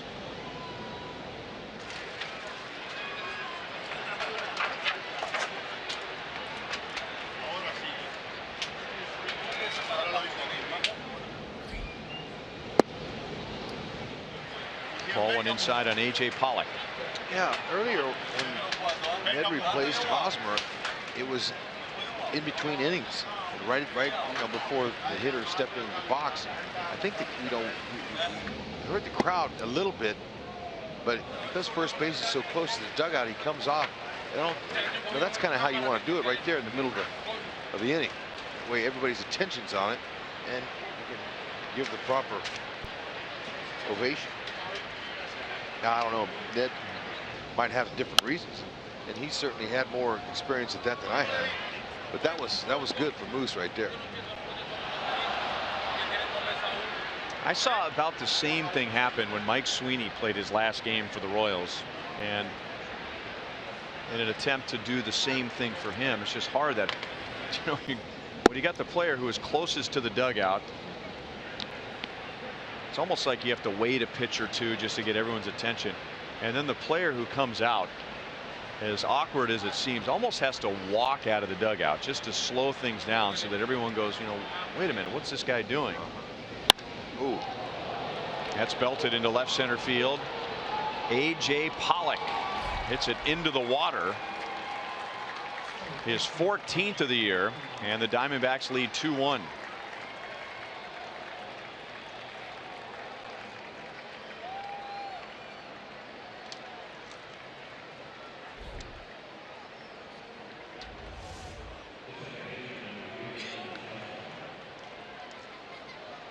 .90 miles an hour right there in the front. You see the little leg, the load of the lower half. Hips turn before the hands come through. And that's where the power, you get the power.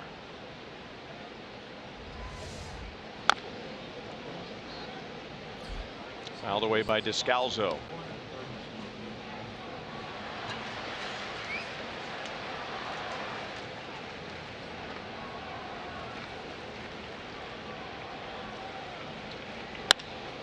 Now Descalzo hits it deep to right center field, and Bonifacio comes over and makes a play.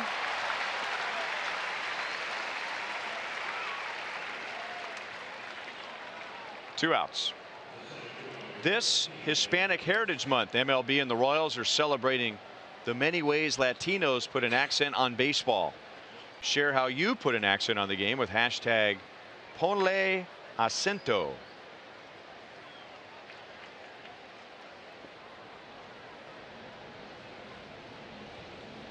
Bonifacio's had an impact tonight on defense. Witt to the hole on the right side. They'll throw out Fuentes, and that's the inning. But A.J. Pollock, as a designated hitter on a National League team, homers and puts Arizona in front.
On top here at the Cave, bottom of the 6th inning.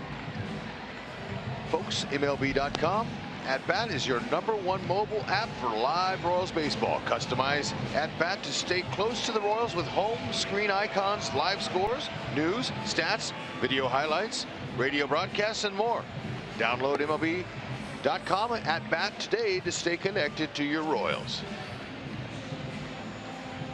Top of the order for our Sonic Slam inning. Our contestant is Nan Dunham from Richmond, Missouri. If the Royals hit a home run out of the park in this inning, Nan wins $200. If the Royals hit a grand slam out of the park, Nan wins $25 grand from Sonic and the Royals. Chris Herman is the new Diamondbacks catcher. Getting acquainted with home plate umpire Chad Fairchild, and this is Archie Bradley.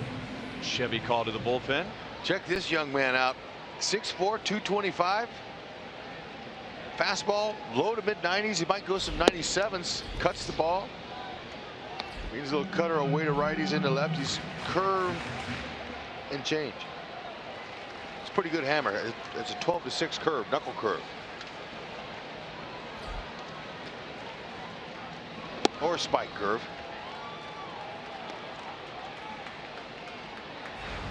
Witt was 0 for 2 against starter Taijuan Walker with a pop out and a ground out.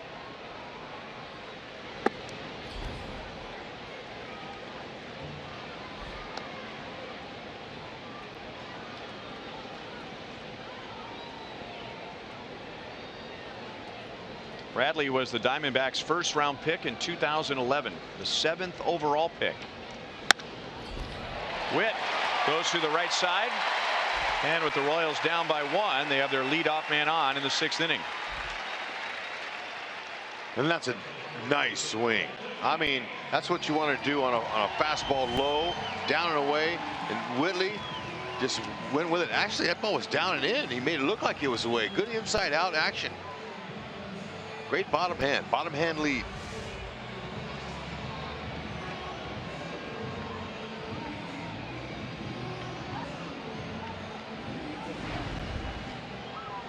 Lorenzo Cain walked, stole a base, and scored in the 4th inning. He has also struck out and batting at .299.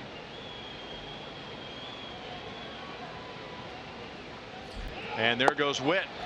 The pitch is low, and Witt is safe with stolen base number 34.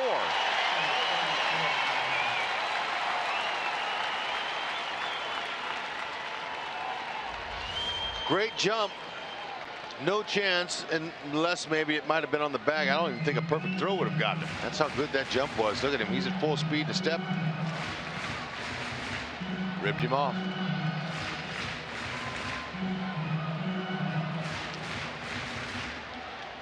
Leads with that oven mitt. That's so he doesn't mess up any of his fingers. So he has sole possession of first place now. He had been tied with Cameron Maybin, who was caught stealing today with Houston at Boston. Whit Merrifield leads the league in stolen bases, and good move there, good read in not trying to go to third. 2-0 on Cain. That's all about knowing the outs. There's nobody out. You're already in scoring position. There's no need in forcing the issue. I think he's learned from a few of those running into outs with nobody out earlier in this season. He's learning. He's aggressive, but controlled aggression is what you want, especially with nobody out. Let Cain bring you in. Uh-oh. And now Witt thought he had a read on Bradley and took off for third. Didn't realize Bradley had an inside out move, and he probably could see him moving, and there it is.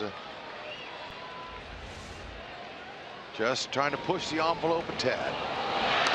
Throw, he almost was able to get outside on the slide, the tag from Lamb, but couldn't do it.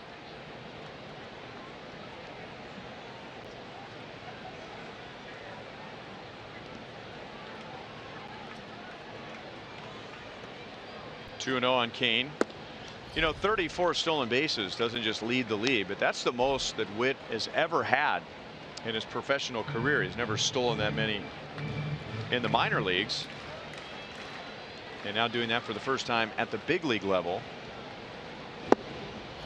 3-1 on Cain. And I was talking to him and Rusty Kuntz about that, and Rusty was talking about, he said Witt is not necessarily the fastest guy on the field, but he's one of the best at ambushing a pitcher, stealing when the pitcher is not expecting it. And Witt was saying that, you know, one of the reasons why he's had a lot of success this year is that, you know, he studies these pitchers, he listens to Rusty Kuntz, and so you have the information on a pitcher of what his pattern is, what his rhythm is, what he does before he throws to a base, what he does before he comes to the plate. Still 3-2. And what Witt has done this year is that he has just trusted that information. You know, Hud, sometimes you have the information, you get out there in the game, and it's like, oh, you know, I mean, do I really want to take a chance here? So I'll bet you that there was something that Bradley did right there that he rarely does, because to take off like that,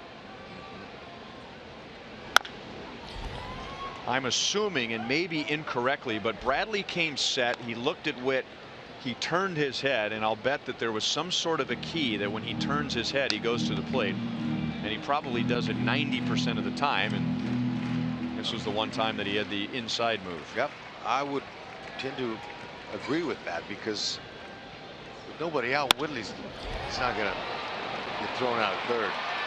Peralta dives, and it's off of his glove. And now the pot stealing really stings. Cain has a base hit, so that'll put him over 300. He's at 301. And now they want him to come off and slow down, Lorenzo, slow down.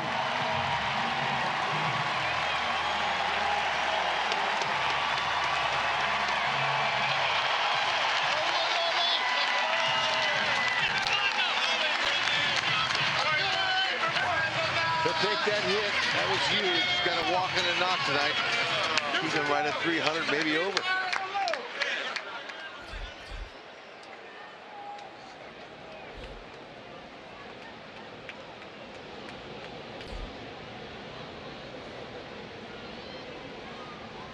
The guys need to be a little bit more selfish tonight. Why not? Exactly. I think their humility is backfiring. At least in the case with Hosmer and Lorenzo Cain, you know, I mean, it seems like a selfish thing to do, to just stand out on the field and take it all in. But at least for tonight, it's okay. Yeah. That's what the crowd wants. Exactly.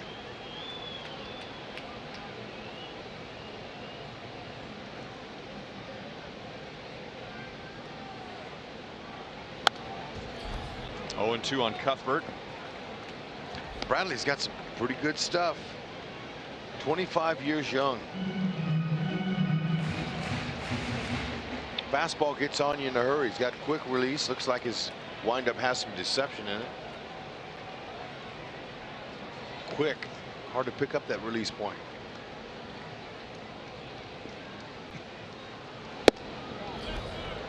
It's on you in a heartbeat.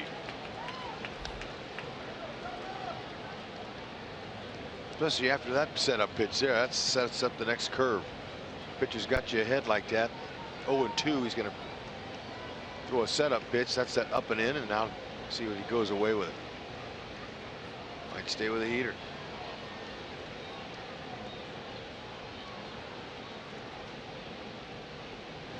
There it was. 2 down. Breaker right there, no argument. See how his knuckles up on that, his index finger is up on top of the seam, and that they call that a spike curve.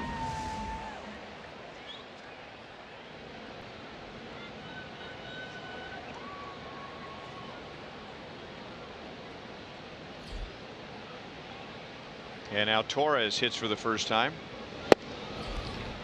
Torres took over on defense in the middle of the 6th inning, top of the 6th inning, so that Mike Moustakas could come off the field and be acknowledged by the crowd. Moustakas was 0 for 2, but he grounded into a double play with a runner at third that scored the Royals run. Now line to center field, and that's down for a hit. 2 on with 2 out.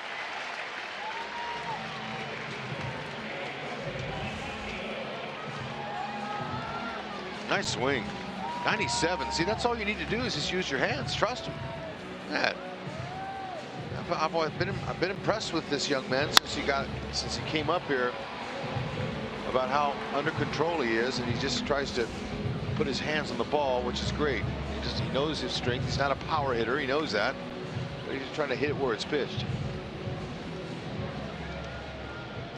Young man's got a nice future. Bonifacio has struck out and grounded out to third.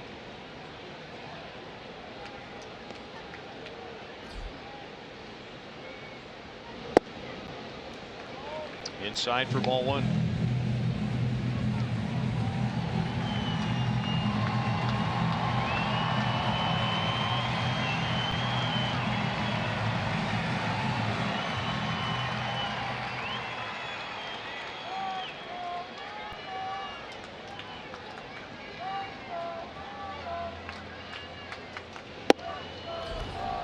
He went too far. 1 ball, 1 strike.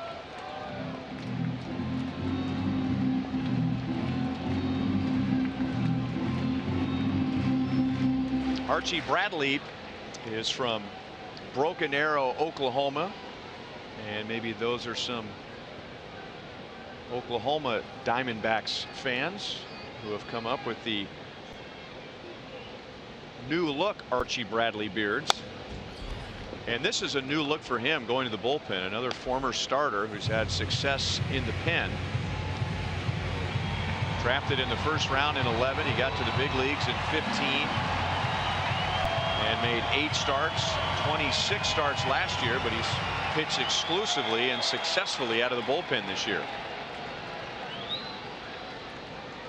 Torey Lovullo building up his pen. Now, does this sound like a guy who's going to end up in the bullpen? First round pick, gets to the big leagues. He wins his major league debut against Clayton Kershaw, giving up no runs in 6 innings. 5 days later, he outpitches Madison Bumgarner. Wow. How about that for your first 2 big league games? That's well hit.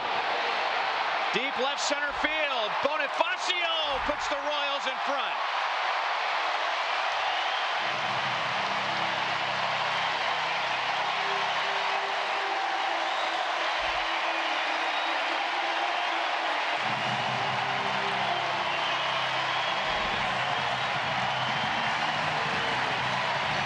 Congratulations to Nan Dunham from Richmond, who just won $200 on that Bonifacio home run.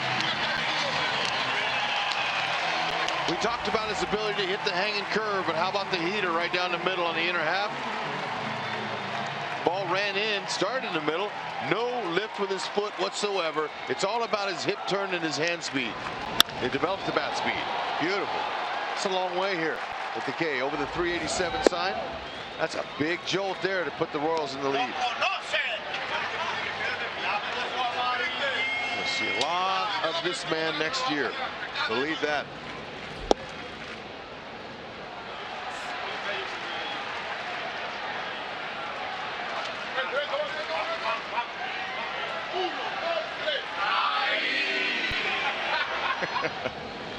We saw that the other night with Paulo Orlando.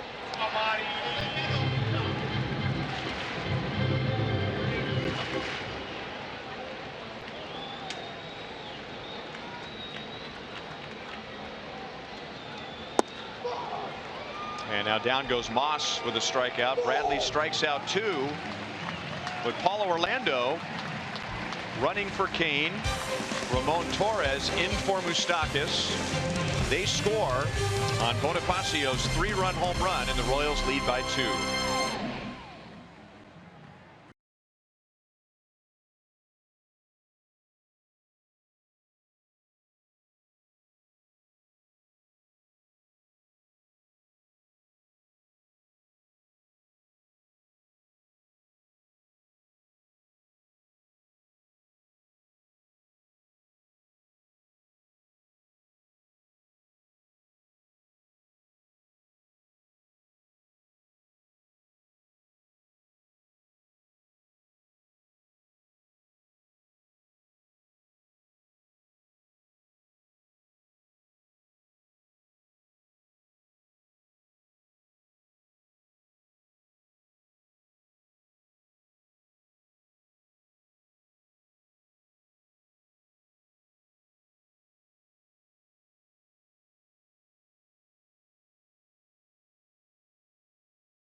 Power Days by Menards. Save big money at Menards on all your home improvement needs. And by Academy Sports and Outdoors, for all for less. Jorge Bonifacio getting the start in right field tonight. He's made at least 2 good plays in right field, and he's hit a 3-run home run to put the Royals in front by 2. And Ryan Buchter will take over in the 7th inning for Jacob Junis. Junis finishes the year with a quality start. giving up 2 runs on 5 hits over 6 innings. And now Buchter in a Chevy call to the bullpen. Nice. Opponents aren't doing much off him. 188. You see the ERA under 3. That's excellent. Strikeout 63 and 63 2/3. He can get it done. He's got a good fastball, low to mid 90s, cutter, slider. Follow out in center field, took over for Locane.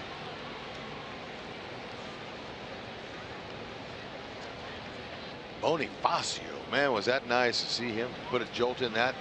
Give Junis an opportunity to get it in. Chris Herman breaks his bat, and Alex Gordon comes up and makes a play. And we may have another change. Ned is telling Raul Mondesi to jog onto the field. And the crowd will have a chance to thank Alcides Escobar.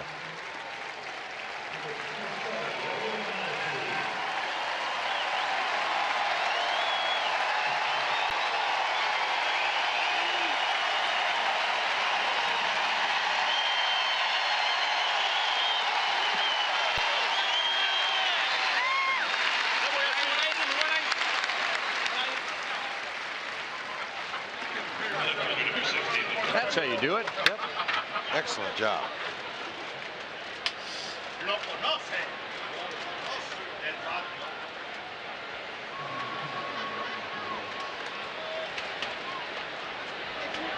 What a career he's had.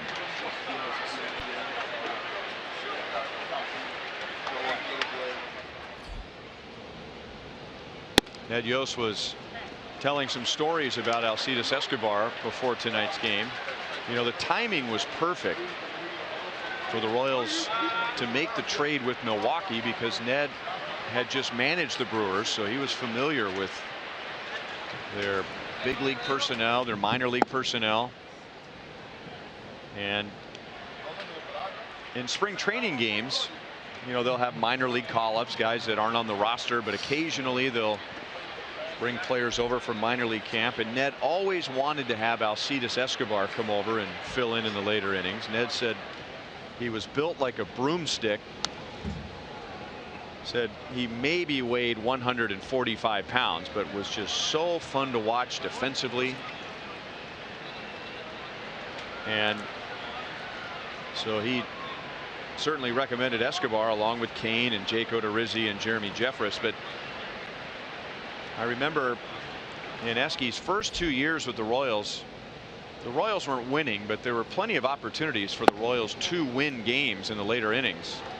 And Ned would just stick with Alcides Escobar, and he had a more experienced, better bat on the bench. And Ned would say over and over again, look, he needs to learn how to hit in situations like this. How's he going to get any better unless he goes up there and learns something? And Alcides Escobar ends up being the 2015 ALCS MVP. Yeah. Happens fast. Ned's done a nice job with his players. Chris Negron is batting for David Peralta.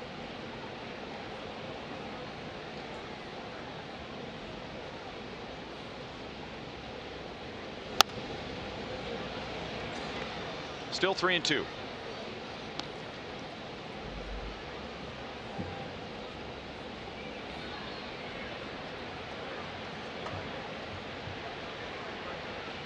And when he's in the starting lineup tomorrow, it'll be his 3rd big league season where he has started 162 games.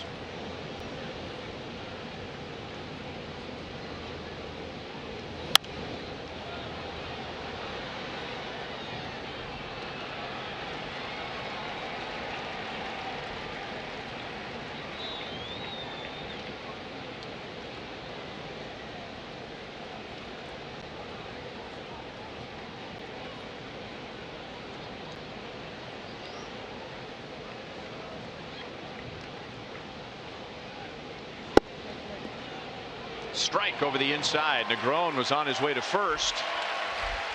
Instead, 2 down. How about some Alcides Escobar moments? That's the 2014 ALCS. 2015. There's the trophy for MVP, and then this moment that we will never forget. The first pitch thrown to him in the World Series in 15, and he hits an inside the park home run against Matt Harvey. Ketel Marte is on with 2 down with a bunt single. I don't think too many Royals fans will forget that one. I know I never will.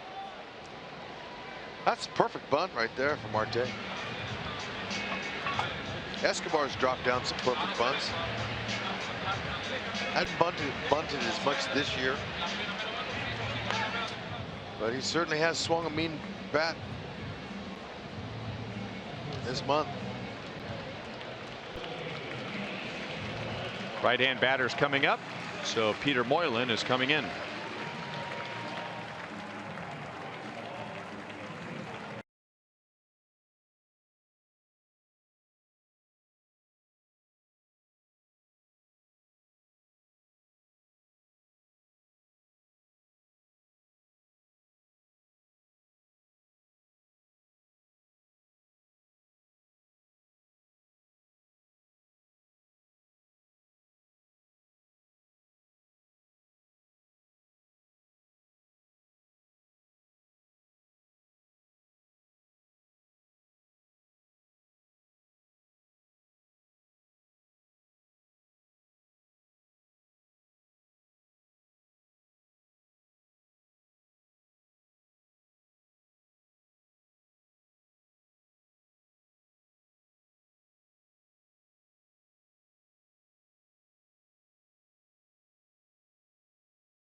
The Red Cross depends on financial donations to be able to provide disaster relief immediately. Help people affected by the recent natural disasters by visiting redcross.org or texting the word Red Cross to 90999 to make a $10 donation. Peter Moylan with a runner at first, 2 down, and Paul Goldschmidt at the plate.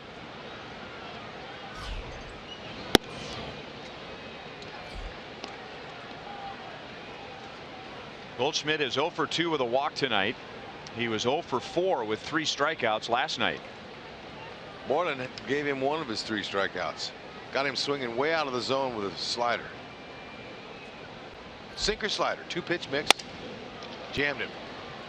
Mondesi plays the long hop, and that's the inning. Stretch time. On Fan Appreciation Night, the Royals lead 4-2. Way to go, boy.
coverage of Major League Baseball.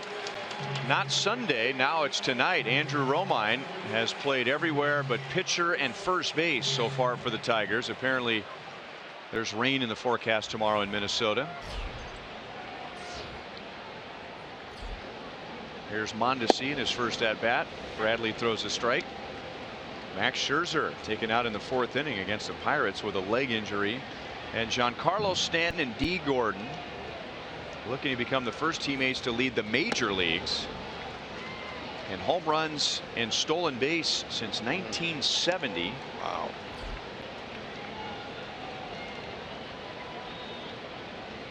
Negron stays in left field. 1 ball, 2 strikes. In 1970, it was the Reds. Johnny Bench and Bobby Tolan were teammates and led the major leagues in home runs and stolen bases.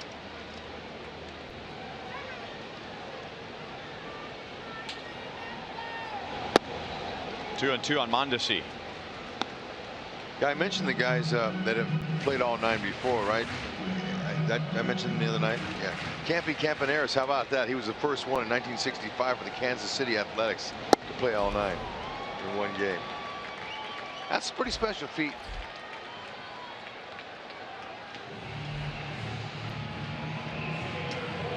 Bradley strikes out his 3rd, but last inning he gave up a 3-run home run to Jorge Bonifacio.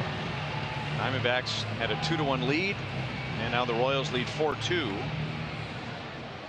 And now it's Bradley and Alex Gordon. So Bert Campaneris and then Cesar Tovar, right? Yeah, Tovar with the Twins in 1968, and then 2 guys did it in 2000. Scott Sheldon of the Rangers and Shane Halter with the Tigers in 2000.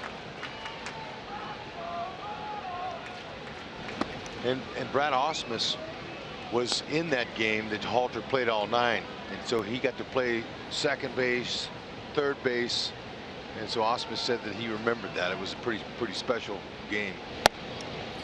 And then now he has a chance to manage himself and put Romine in the record book.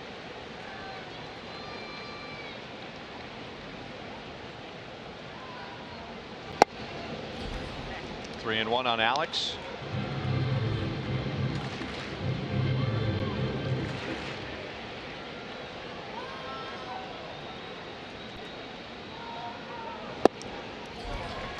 He's on with a 1-out walk.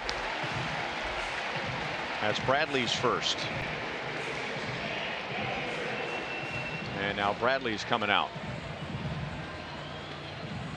That is a long beard, and it's a full beard. I mean, thick.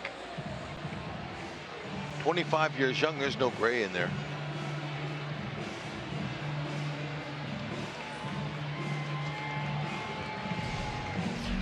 Heads up. Here comes Zach Godley.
Bottom of the 7th inning. If you're thinking about season tickets for next year, now is the time to renew. And if you do so by November 6th, you'll receive an exclusive Salvador Perez All-Star bobblehead. So renew by logging on to your My Royals tickets account at royals.com/myticks. Zach Godley, who just came sprinting in from the right field bullpen. Now, that top line of his stats is surprising. 25 starts. So that's not a reliever who has a habit of running in from the bullpen. Usually when you see somebody like that, you mentioned Craig Lefferts, Phil Koch. That's a starter who, you know, usually comes walking in from the bullpen, sits down in the dugout for a while and jogs out to the mound. But pitching out of the bullpen for the first time this year, he comes sprinting in. Okay, now that with that, he was winded. Did you see him take a deep breath and exhale? No, he's not used to that. And that's a pretty good spread. I don't know how far exactly that would be, but that could be the length of a football field, maybe. Well, you got all the way to the mound. I mean, you know, some guys will run about halfway and then kind of slow down. I mean, catch their ran breath all the way to the mound. That would affect his mechanics, possibly. Get your heart rate up. Yeah. Hard to slow yourself down, get your mechanics in line. Craig Lefferts used to do that, and it cracked me up. I'd be in the dugout and I'd be yelling, "Get in here so we can get you. Let's go." That's right. You know, it's fun. Baseball's fun.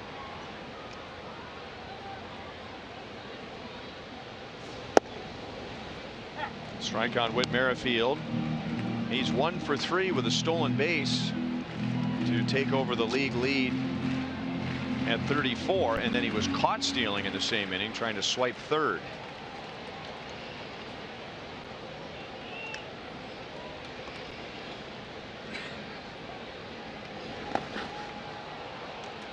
No balls, 2 strikes. You know, you got a chance to lead the league in steals. Go for it. Now, you explained very well how it's very possible that Archie Bradley, who picked him off, did something different than he normally would. Because Whitley doesn't appear to me to be a selfish player. But now that I'm thinking, I never had a chance to lead a league in steals. Man, why not? Why not go out and do the best you can? You got 2 games left. You got a 1 steal lead over Maven. That's impressive. That's something you'll be able to tell your grandkids the rest of your life you live. Hey, I stole more bases than anybody in the American League one year. Come on, why not? Go for it. Bonifacio picked him up, hit a 3-run homer. No one's going to be bagging on Whit. Matter of fact, folks are looking forward to watching this guy in coming years.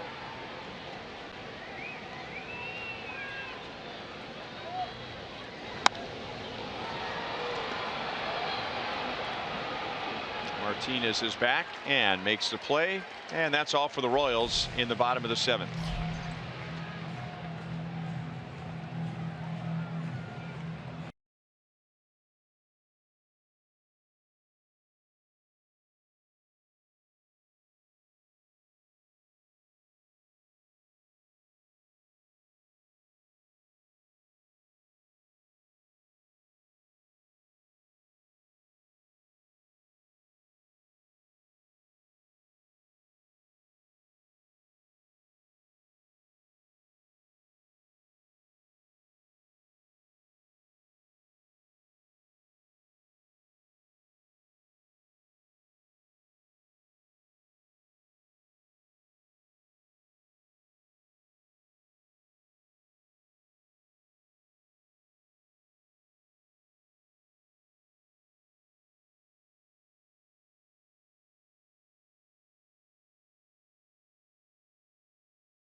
drive of the game. Jorge Bonifacio with 2 on and 2 out in the 6th inning. I'm telling you what, this young man, he's got lots of pop.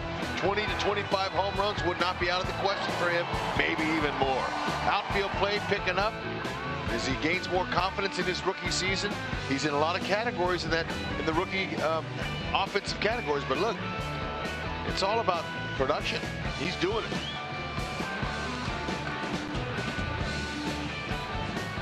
Jacob Junis with a good shot at winning his 9th of the year, which would tie for the lead in the American League among rookies. Soria gets the bottom of the 8th, and it'll be J.D. Martinez, Jake Lamb, and A.J. Pollock.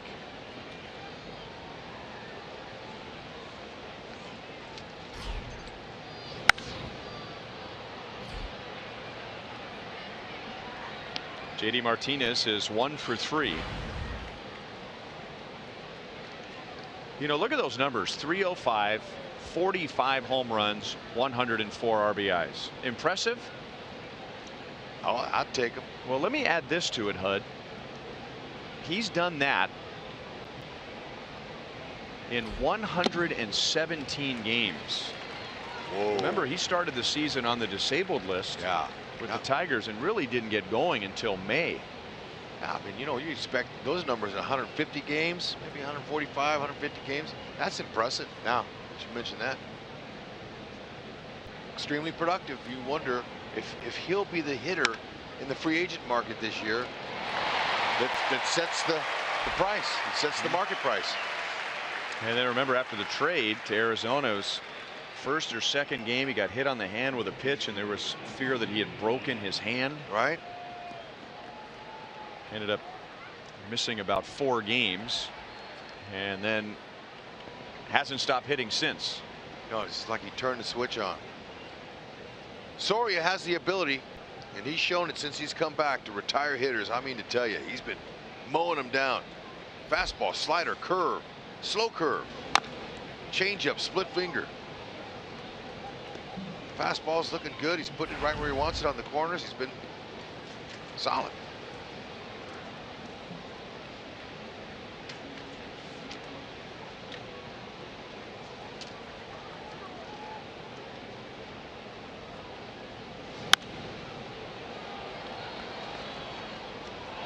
Oh, and 2 on Jake Lamb.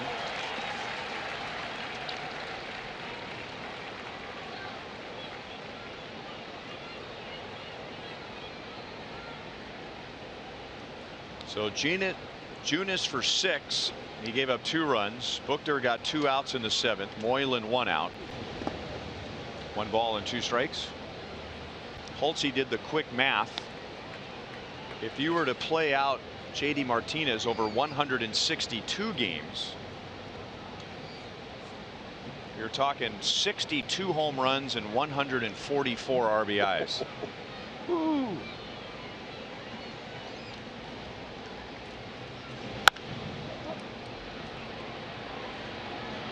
Merrifield is out, taking charge, and he makes the play. 2 down.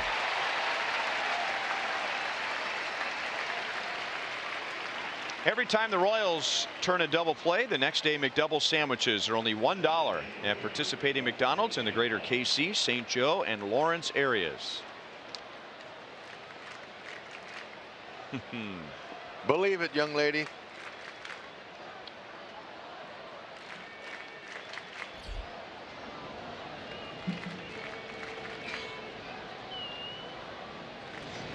A.J. Pollock takes down and away. He homered with 1 out in the 6th inning, and that put Arizona in front 2-1. And then in the bottom of the 6th, Bonifacio hit a 3-run home run.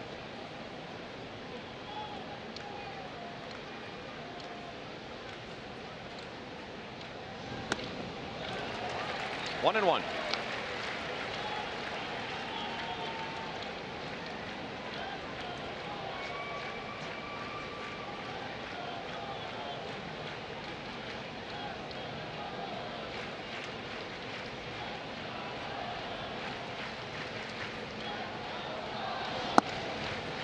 Fastball over the inside, 1 and 2.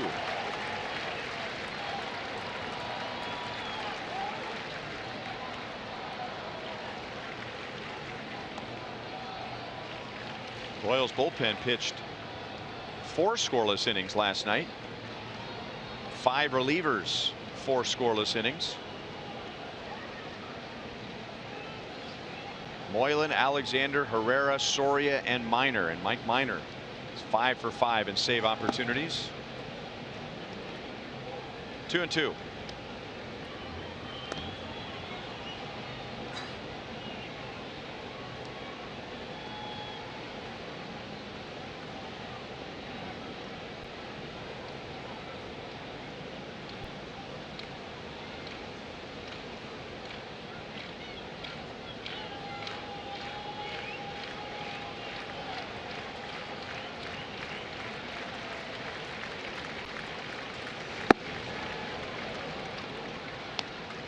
Three balls, 2 strikes.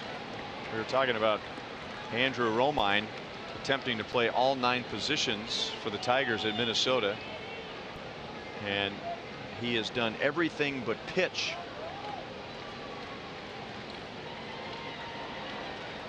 And play first base, but as a catcher he had a pass ball. Oh, really? Which is to be expected. He said, right? Yeah, he told me he caught 3 innings in spring training. That's the experience, the only experience he's had. Pollock is on with a walk, and that'll bring up Descalzo. Only chance I had to catch in the big leagues in my time, I was a utility player, was Joe Torre came up to me and said, when I was playing with the Cardinals, can you catch in case something happens? I said, what a question. So then one day he says, all right, catch some BP. So just batting practice. So I caught a couple hitters, didn't drop a ball, framed up a couple. He was looking. I walked out of the cage. I took my mask and my glove and I shoved it in his gut and I said, call me when you need me. Now, is that the Hollywood version, or did that really happen? That's the truth. Okay. And I was messing with Joe, and now, Joe, he laughed. Because he was a catcher. Right? Sure was. He was an MVP. I think his MVP came as a third baseman, though. I'm not sure. But he caught and played third. But, you know, I was just having fun with him. He would let you do that. Joe Torre had a great personality. Every team has an emergency catcher, and that's what you're referring to right there. That right. If you get in a position where your starting catcher comes out or is hurt, and then your backup catcher gets hurt, you know, the line of players who can catch is a short one, so you got to have one guy that you hope never has to put the gear on, but if that happens, somebody does. You got to have that guy. And every now and then you'll have a team that has 3 catchers on the roster, or at least 3 guys who can catch. We just saw the Tigers. They had 3 guys. They had James McCann, Brian Holiday, and John Hicks. Now the Royals have 3 because of the expanded rosters in September. 2 balls and 2 strikes on Descalzo. Yep. But what you have to have is a manager that will let you do that, that wants to see that to happen. If you don't, hang with them. Ned Yost spent his entire career as a catcher, mostly a backup catcher in the big leagues.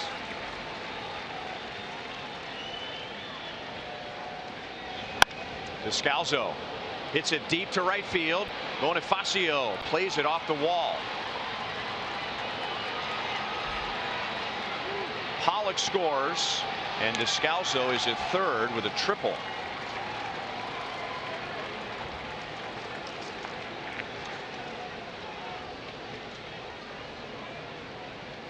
Slow curve.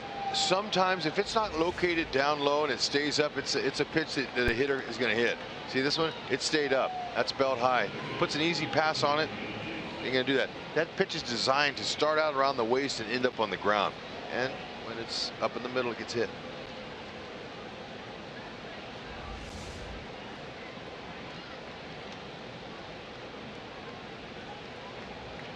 Career triple number 20. And now Ray Fuentes. He scored the Diamondbacks' first run back in the 5th after a leadoff walk. He stole second and came home on a double by David Peralta.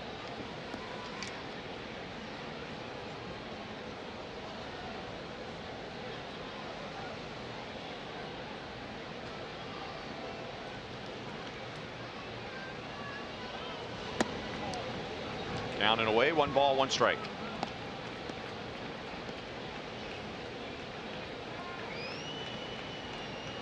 Descalzo, before that triple, had been 1 for his last 28. 2-1.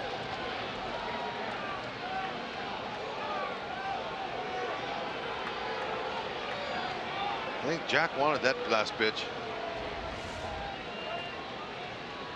Can't say I blame him.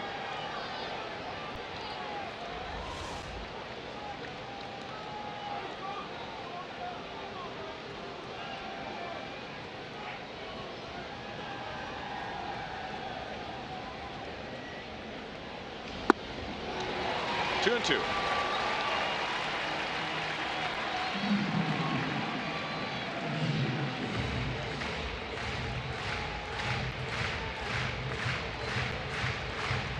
With 2 outs and nobody on, Pollock walked, and Descalzo hit a triple, and now the tying runs at third.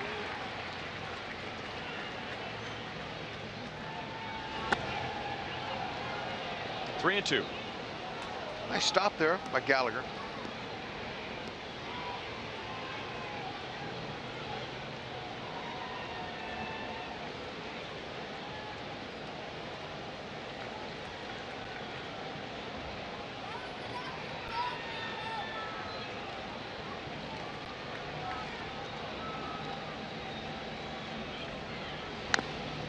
And we'll do it again.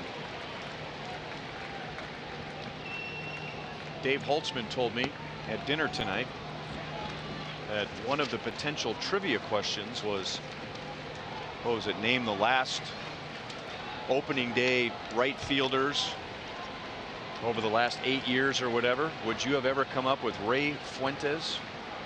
Remember, No. he started in right field one opening day for the Royals. They would have tricked us again. Never would have gotten that. Backhanded. Cuthbert goes to the bag. That ends the inning. Royals lead by 1.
The Kansas City Marathon is coming up on Saturday, October 21st. It's Kansas City's largest race and has distance options for runners and walkers of all levels, with a 5K, 10K, half marathon, and full marathon.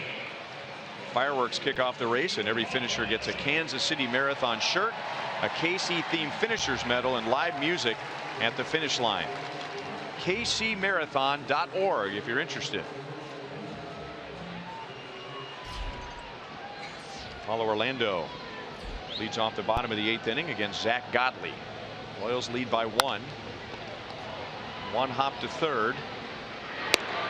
That is Adam Rosales. taking over for Jake Lamb. Negron has gone from left field to first, and now Gregor Blanco, a one-time Royal, is in left. He was part of one of the most famous plays and most talked about plays, most debated plays in Royals history. Huh.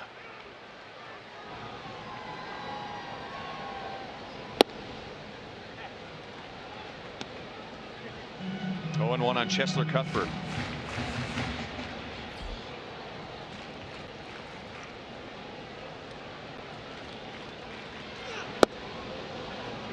Breaking ball for a strike on Cuthbert. No balls, 2 strikes. Got time to share it?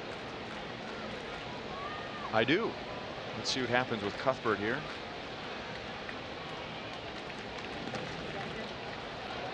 He is down on strikes. Herman bobbles. So a little more difficult play. And they're 2 down. Well, everybody remembers who was pitching. Everybody who remembers who was hitting. And everybody remembers who the third base coach was for this play. But maybe some have forgotten who the Giants center fielder was with 2 outs in the 9th inning in Game 7 of the World Series. Oh, okay. I remember. Okay. Should Mike Jerschele have sent Alex Gordon? I don't think we would see Jersch right there just Right. now had he sent Alex, had he kept him going. Just think about that. How do you, in the World Series, getting a runner thrown out at the plate? How could the third base coach do that? I think it would have been worse than that. I think Alex would have been out by so much that he would have stopped and the game would have ended with a rundown in between third and home. How bad would that have been? Oh man, I can't even imagine what that had been like. That play was debated over and over and over that offseason. Even recreated by a college team not too far from here, right? I don't remember who that college team was that did that, but they tried to replay it. And with the best throwing arm out of a shortstop in the National League, Crawford catching that ball before Alex even got to the bag, he would have been out by plenty. It was interesting. I got a chance to talk to Brandon Crawford when the Giants were here this year and, you know, get his side of it. Because everything had always been from the Royals' point of view. Torres is out. So Godley has a 1-2-3 bottom of the 8th inning with a couple of strikeouts. The Royals lead by 1 to the 9th.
To close out the 9th, and coming up on Boulevard Royals Live, Joel Goldberg, Royals Hall of Famer Jeff Montgomery, by Bonifacio. So far, he is the difference on the scoreboard tonight. The rookie trying to support the rookie Jacob Junis as he looks for his 9th win of the season. Will it hold up? We'll talk about that. Hear from Ned Yost and plenty on this emotional night next on Boulevard Royals Live. Brian? All right, thanks, Joel. Here's Mike Minor, who has saved 5. 4 have been in 1-run games. And now here's another save opportunity in a 1-run game. So 5 of his 6 chances have come with no room for error. Shouldn't phase him one bit. He might be a future closer. Who knows? He could be a future starter. He's got a lot of talent. Fastball, slider, change. This is Christian Walker. He'll be batting for Chris Herman. He could be the utility player of a pitcher. He could do it all.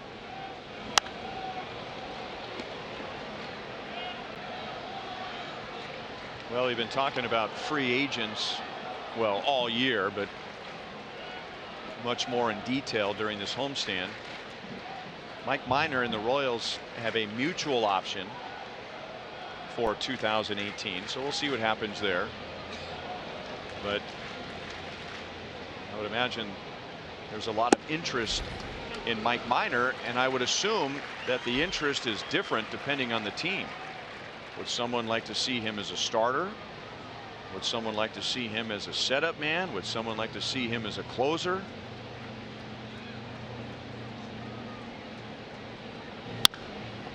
Oh, just over Torres and fair. You know, he might have jumped too soon. I don't know. We'll have to see the replay on that. But he definitely got a piece of the ball with his glove. Had a little hang time there, you know, just sometimes that happens. Okay, watch him. No, I don't think so. That was good timing. Just missed it. Good timing on the lead.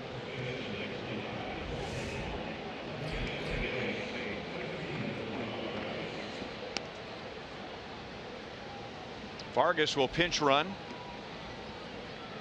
as he did last night in the 8th inning.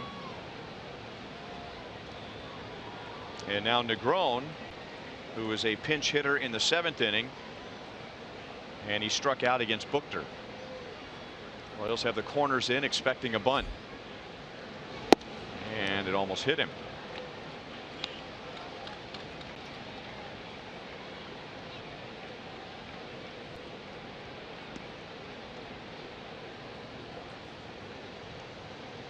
Negron is hitting .143 with no home runs and no RBIs.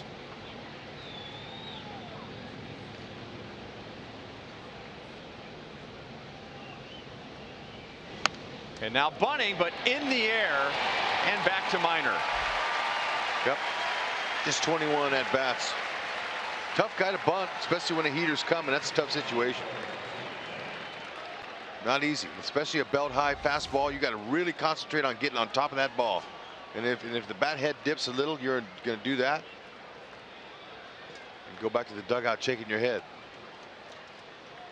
See the barrel? The barrel was below his hands. Barrel above the hands gets the ball directed down.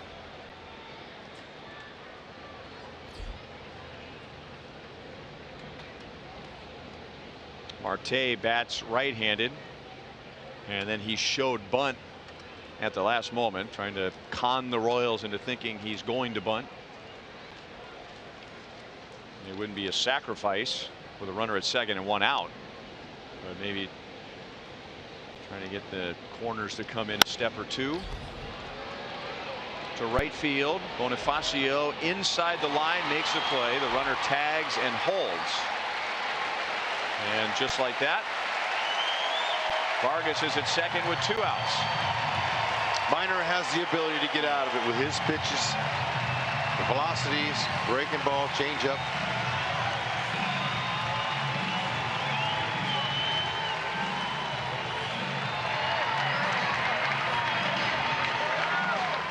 32,727 are here tonight.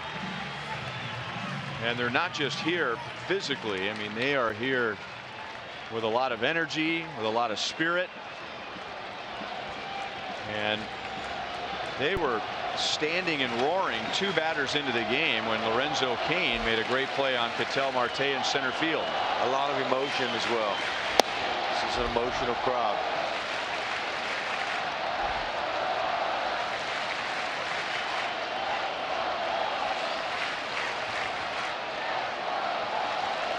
This is the fans' playoff games tonight and tomorrow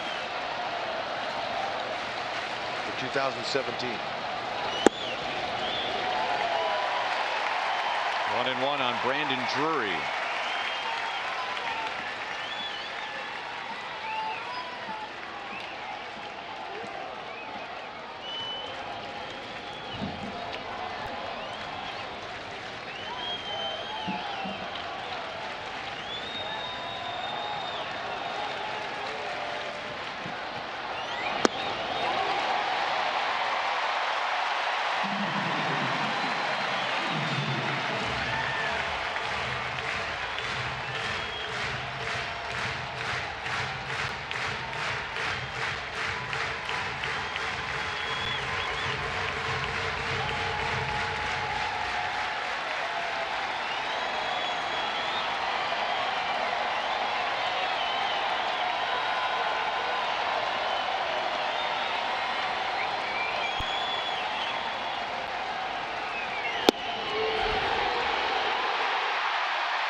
Well, the Royals needed a sweep to finish at 500.